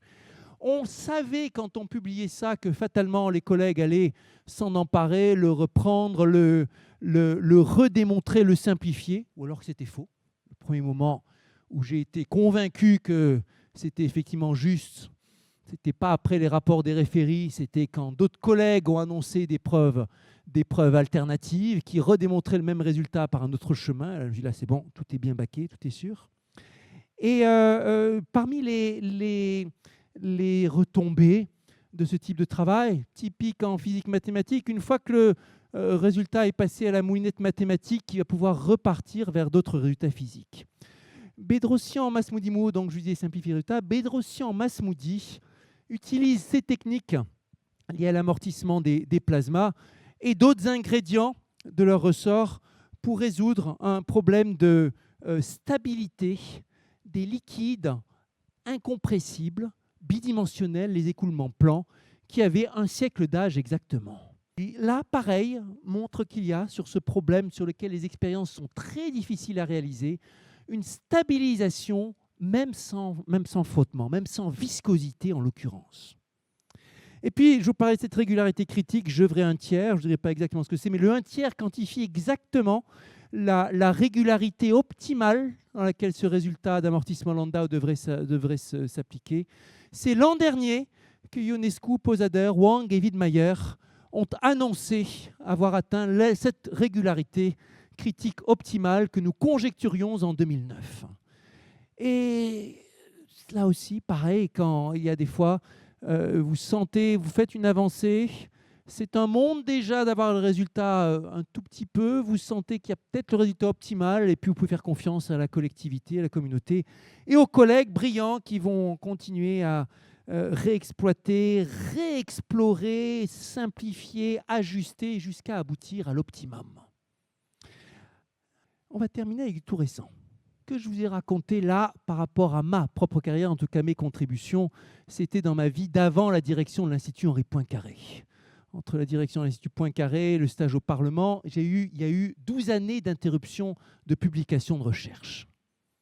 Je me suis remis à publier l'an dernier et dans des circonstances particulières sur un sujet qui est l'information de Fischer. L'un des plus grands coups de chance de ma vie, ça a été que juste au moment où j'étais libéré de mes mandats administratifs et politiques, un sujet sur l'équation de Boltzmann qui me tenait à cœur a bougé de façon complètement inattendue. Et ce sujet, il s'appelle l'information de Fischer et l'équation de Boltzmann. Ça, c'est l'information de Fischer. Tout à l'heure, je vous ai parlé de l'entropie de Boltzmann qui vous dit quelle est l'incertitude dans un signal. L'information de Fischer, elle vous dit si un signal, il est plus ou moins facile à observer, à mesurer.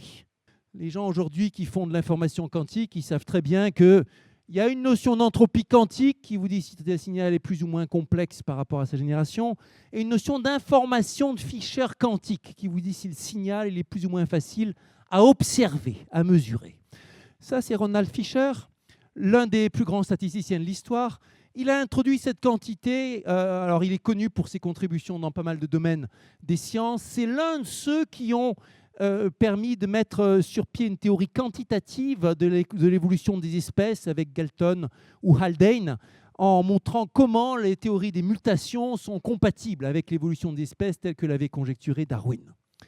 Et dans son travail, il introduit à un moment cette information en se demandant, ben voilà, un signal que je veux reconstituer avec un paramètre, sans paramètre, etc. Mais en tout cas, à combien c'est difficile de reconstituer ce signal et quelles sont les statistiques qui contiennent le plus d'informations. C'est l'un des piliers de toutes les théories modernes de la théorie de l'information. C'est un des ouvrages classiques, Cover et Thomas, dans lesquels, si vous voulez, l'information de Boltzmann et l'information de Fischer sont les deux piliers de la théorie de l'information. L'information de Fischer, je l'ai rencontrée dès le premier jour de ma thèse, puisque là aussi, ça faisait partie des questions de mon directeur de thèse au premier jour. Il appelait ça la fonctionnelle Linux, parce que Linux l'avait utilisé dans un problème. Et voilà, vous pourrez vous intéresser à l'information de Fischer. Est-ce qu'elle se comporte bien par rapport aux collisions de Boltzmann, et ainsi de suite.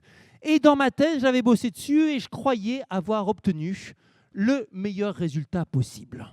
Et comme je me trompais Et j'avais trouvé que l'information de Fisher, j'avais pu montrer qu'elle était décroissante pour les collisions de l'équation de Boltzmann, exactement dans le même cas qu'avait identifié Maxwell comme étant une simplification. Vous vous souvenez quand Boltzmann disait put n equal 5, même chose, c'était dans ma thèse, en toute dimension, l'information de Fisher, pour ce cas maxwellien, elle décroît. Je me disais, c'est bien, ça sonne bien, et puis le cas de Maxwell, on sait qu'il est particulier, c'est très bien. En 2024, Guillen-Sylvestre démontre que l'information de Fisher décroît pour les plasmas homogènes. Ça a été l'une des plus grandes baffes de toute ma carrière professionnelle. Le truc est arrivé, j'ai vu l'article, je me suis dit, mais c'est pas possible. En premier, pourquoi c'est pas moi qui ai démontré ce résultat? Vous connaissez ce sentiment de jalousie quand il y a un sujet que vous pensez être le vôtre et avec lequel vous avez noué un lien très affectif. En second, mais je ne comprends pas leur preuve, ça ne peut pas être la bonne preuve. En troisième, mais s'ils savent le faire pour les plasmas homogènes, ben forcément, c'est vrai dans bien plus grande généralité. Je l'avais démontré pour les molécules maxwelliennes, ils le font pour les plasmas homogènes qui est un autre cas, ben alors ça doit être vrai pour toutes les interactions. Et là, j'ai été pris au vif et je me suis replongé dans le sujet comme au bon vieux temps, y compris en me replongeant dans mes propres articles de 25 ans d'âge, ce qui n'est pas une sinécure. Et nous avons joint nos forces avec Sylvestre d'une part, avec Cyril Imbert d'autre part. Et ça a résulté dans ce cours, qui était mon cours dans une école d'été l'an dernier, sur l'information de Fisher en théorie cinétique, et le théorème que nous montrions finalement l'an dernier, avec Cyril Imbert et Louis Sylvestre. L'information de Fisher décroît le long des solutions de l'équation de Boltzmann spatialement homogène pour presque toutes les interactions d'intérêt, incluant toutes les lois de puissance inverse entre Coulomb et les sphères dures et toutes les dimensions. En clair, dans tous les cas intéressants, les collisions ont tendance à faire décroître l'information de Fisher. Ceci met un point donc à un théorème. Ce théorème sur l'information de Fisher, en vrai, il a été démontré et redémontré dans divers cas de généralité. En tout premier par Henry McKean, grand spécialiste de probabilité et d'analyse, décédé tout récemment. Dans les années 60, un cas très particulier. Dans les années 90, Giuseppe Toscani, un cas un peu plus général. Dans ma thèse, un cas encore plus général. Puis finalement, avec Imbert et Sylvestre, le cas le plus général. Il s'est écoulé 60 ans entre le premier cas particulier et le cas complet. Et qu'est-ce qu'on va en trouver? Les collisions moléculaires de Boltzmann ont tendance à faire décroître l'information de Fisher. Ça, c'est le théorème. Premièrement, on ne va pas bouder notre plaisir, c'est un nouveau principe thermodynamique qui s'énonce avec des quantités bien connues auparavant et qui avait été loupé par les spécialistes de thermodynamique. Même si il y a eu au moins 2 tentatives dans les dernières décennies de fonder en partie la thermodynamique sur l'information de Fisher par des physiciens différents et des théories différentes. Et ça, ici, vous avez une motivation pour reprendre ces travaux. Deuxièmement, un nouveau lien entre l'information et Boltzmann et la théorie, mais pas sur l'information, l'entropie de Boltzmann, mais cette fois l'information de Fisher. C'est en lien avec des inégalités de diffusion et une des raisons pour lesquelles j'ai pu apporter ma contribution et pour laquelle on a pu aller plus loin que Nestor et Louis tout seul, c'est parce que j'avais la familiarité avec certains problèmes de diffusion et des problèmes d'inégalité géométrique pour lesquels je savais que tel ou tel terme devait être privilégié. Et puis, cette information supplémentaire nous permet de boucler la théorie spatialement homogène. Programme entamé par Karleman il y a un siècle. Et on se demande là, si on regarde juste les collisions, on oublie le transport, juste les collisions, est-ce qu'on peut fonder la théorie de l'équation de Boltzmann complètement? Régularité, convergence, etc. etc. Pendant 30 ans étaient identifiés comme un cas rebelle les interactions les plus singulières correspondant à des potentiels à longue portée. Maintenant, on peut dire, ça y est, la théorie est bouclée. Et c'est un nouveau morceau de cette géographie qui passe en territoire connu. Quel sera le prochain coup de théâtre? Je ne peux pas trop vous dire. Pour moi, la grande baffe de l'an dernier, ça a été la preuve par les 2 personnes à droite ici, Zahir Hani et Yu Deng, de la limite mésoscopique pour l'équation de Boltzmann à partir des équations moléculaires, un sujet qui avait été inauguré par Oscar Lanford dans les années 70. Et il avait fallu ensuite 50 ans à la communauté mathématique et des gens brillants pour corriger et recorriger son théorème jusqu'à ce qu'il tienne debout.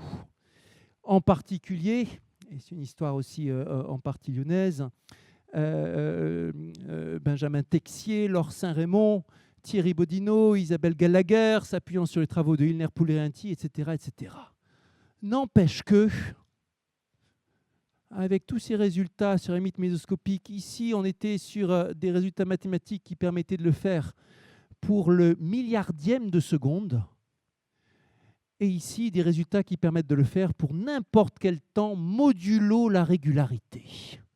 Donc une avancée phénoménale. C'est assez spectaculaire de se dire que pour des équations qui ont été établies il y a 150 ans, les plus gros coups de théâtre sont en train d'arriver maintenant. Ben, c'est l'échelle de temps en mathématiques. C'est bien de le rappeler à une époque où, dans bien des recherches, on est obsédé par la réussite à très court terme. Ce matin, j'étais dans la réunion du conseil scientifique d'une entreprise qui fait de la bonne recherche en intelligence artificielle, mais qui tue son projet de recherche au bout de 3 mois s'il n'a pas donné les résultats escomptés. Mais nous, on connaît des domaines où vous avez des rebonds au bout de 20 ans, 30 ans, 50 ans. Et c'est bien, ça fait du bien aussi. Je vous remercie.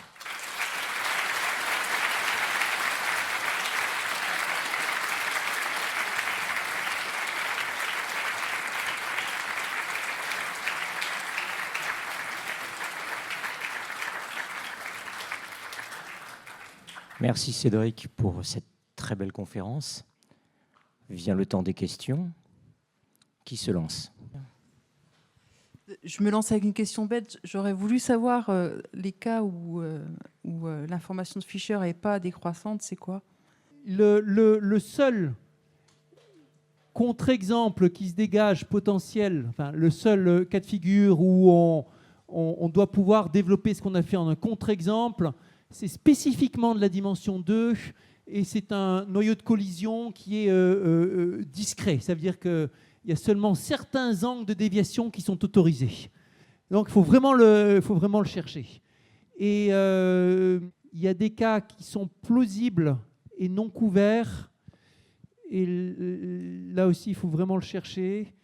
C'est en dimension 4 pour certaines interactions qui sont à plus longue portée que l'interaction coulombienne.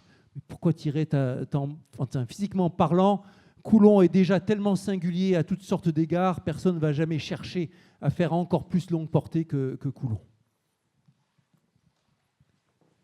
Et derrière la méthode pour montrer la décroissance, il y a toute une affaire. Ça, c'est une autre histoire. Il y a une notion de courbure sous-jacente, une notion de diffusion, des inégalités de type courbure-diffusion, et ainsi de suite.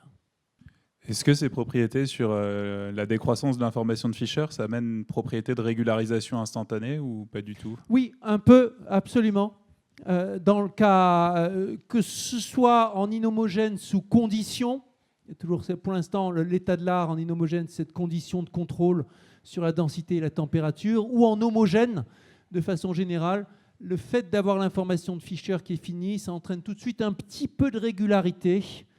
Information de Fisher finie, en termes techniques, ça dit que la racine carrée de la distribution a son gradient qui est carré intégrable. Donc il y a un peu de régularité qui sort de là, et c'est la boucle, le début de la boucle pour ensuite faire tourner toute une machinerie de régularisation. Donc oui. Ah aussi, on est sur des choses.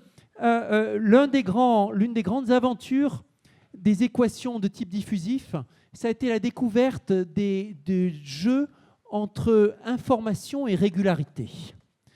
Le premier grand coup d'éclat là-dessus, c'est la preuve de John Nash de la régularisation pour les équations de diffusion. Alors dans son cas, c'était linéaire, sous forme de divergence. Le grand problème qu'il résout dans son grand article de 1958, l'un des articles les plus célèbres de toute la théorie des équations et dérivées partielles. Et dedans, il utilise l'entropie, la même que celle de Boltzmann, et il arrive à recoller la notion d'étalement et de production d'entropie avec la notion de régularisation. Et de façon intéressante, il avait connaissance de cette notion d'entropie à travers son collègue Carlson, qui lui-même avait été l'exécuteur testamentaire mathématique de Karlmann, qui travaillait donc sur l'équation de Boltzmann. Donc ça avait fait ce cheminement-là, et Nash montre, ah oui, il y a de la régularité derrière l'entropie. Après, il y a eu bien plus tard le très très gros coup d'éclat de Gregory Perelman, qui utilise son entropie pour l'étude de la régularité des solutions du flot de Ricci. Mais ici, il y a aussi une notion de régularité et d'entropie qui vient avec l'information de Fischer, qui n'était pas du tout le but initial de Fischer. Fischer est son contrefiché, si je puis dire, de la régularité. C'est ça qui est joli quand on détourne les outils. Oui, c'est pas vraiment une question, mais plus une remarque. Tu peux ajouter à Karlmann Fischer dans ta liste de scientifiques brillants, mais plus ou moins, assez racistes.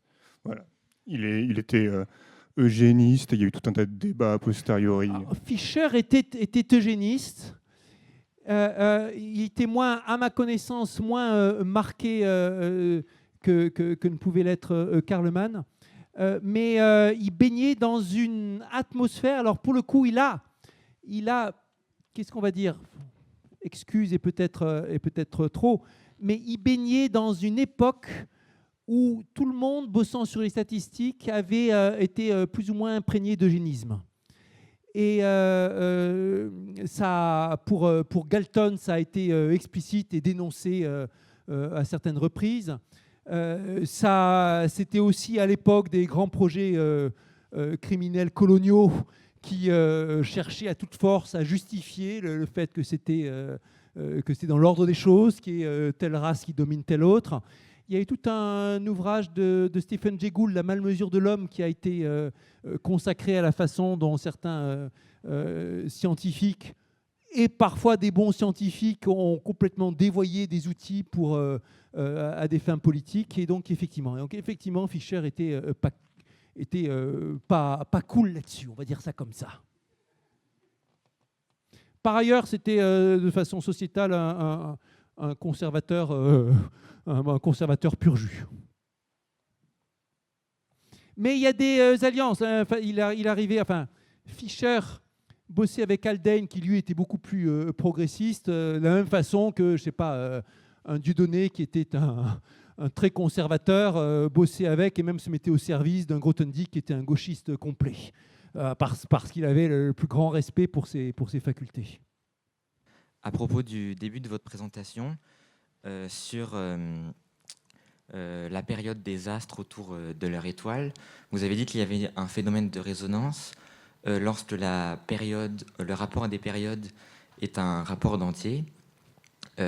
Si on considère la valeur exacte de la période, ce sera a priori très rare d'avoir un rapport d'entier. Et comme en physique, on a toujours des approximations. Si on dit que c'est un rapport d'entier lorsque c'est proche d'un rapport d'entier, étant donné que les rationnels sont denses dans les réels, on pourrait considérer qu'on a toujours un rapport d'entier. Alors dans quel cas est-ce qu'on considère que c'est proche d'un rapport d'entier ou pas ? Super question. Effectivement, dans la vraie vie, dire qu'un nombre est rationnel ou irrationnel, dans la vraie vie, ça n'existe pas. Parce que la valeur exacte, on ne peut pas y avoir accès. Dans le monde mathématique, effectivement, ça existe.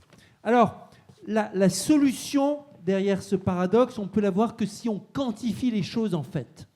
Le rapport, il est ce qu'il est, il va être un certain nombre. Bon. Plus ce nombre est proche d'un nombre rationnel de petits entiers, plus ce sera déstabilisant. Mais si le fait que je dois, quand je cherche à l'approcher, si je suis obligé d'aller chercher des grands entiers, là, ça sera peu déstabilisant ou pas. Il y a un concept derrière qui s'appelle les nombres diophantiens. Un nombre diophancien, un non diophancien, ça demande, quand j'ai un certain nombre et je veux l'approcher par des entiers, de combien je suis obligé de faire grimper le numérateur, ou le dénominateur, c'est équivalent pour avoir une bonne qualité d'approximation.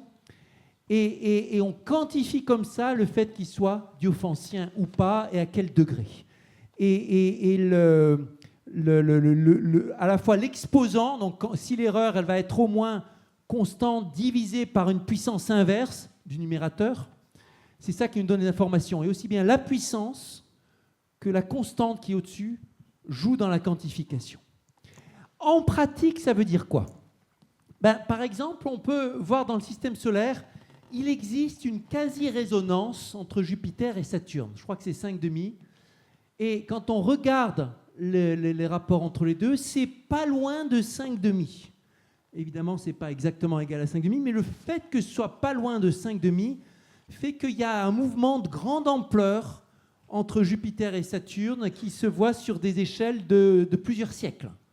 Sur plusieurs siècles, on va avoir Jupiter qui va toujours dans une direction, puis sur plusieurs siècles, Jupiter qui va toujours dans une autre direction. Donc sur une échelle de temps qui est sensiblement plus grande que juste la période de Jupiter ou de Saturne. Et en revanche, si on refait la moyenne là pour le coup, sur des centaines de milliers d'années, on a la stabilité. Et ça, c'est parce qu'on n'est pas loin de ce 5,5. Et de façon générale, plus on va être proche d'un truc qui est... On n'est pas loin, mais on n'y est quand même pas. Mais plus on est proche d'un machin qui est un quotient d'entier petit, plus ça sera déstabilisant.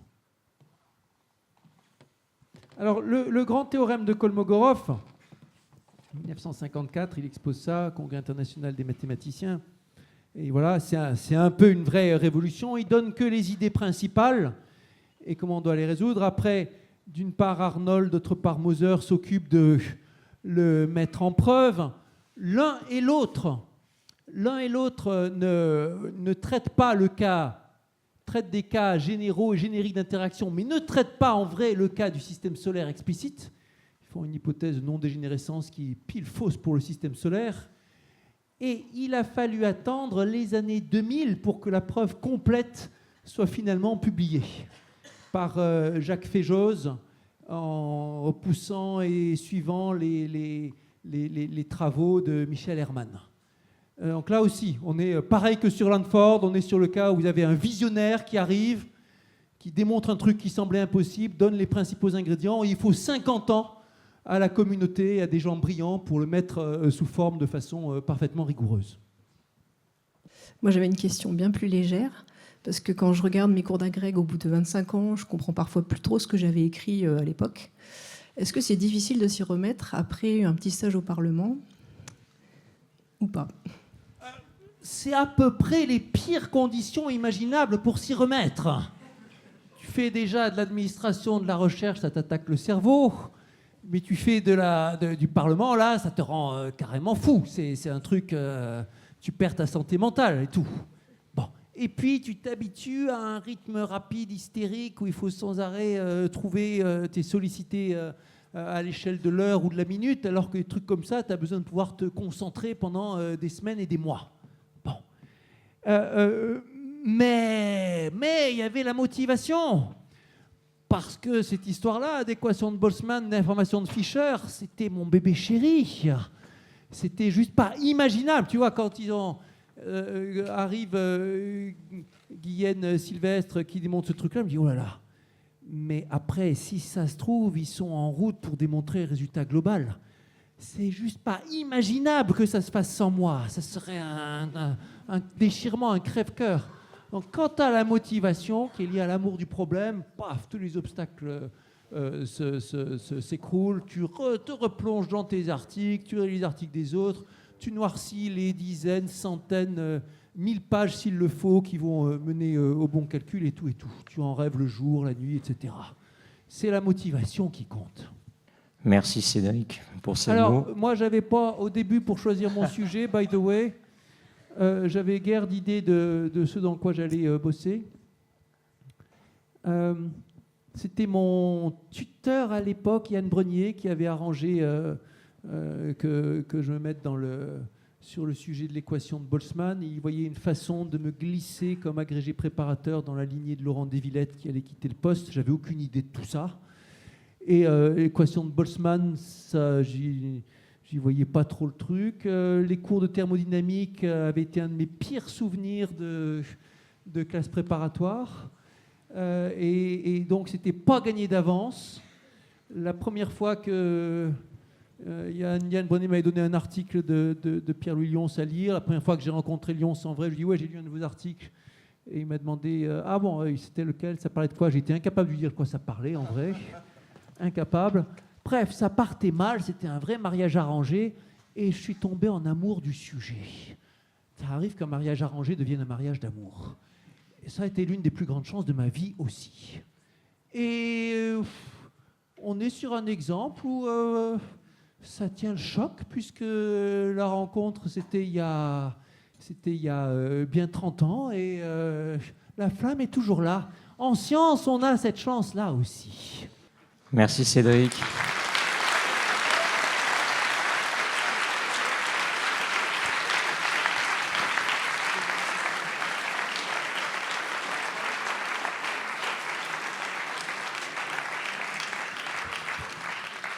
Ne partez pas en courant, j'ai plusieurs informations à vous transmettre. La première, c'est que la prochaine soirée mathématique de Lyon aura lieu le lundi 15 décembre à 19h à l'INSA. Et ce sera Jade Nardi qui posera la question de faire confiance au calcul informatique, une révolution cryptographique par les mathématiques.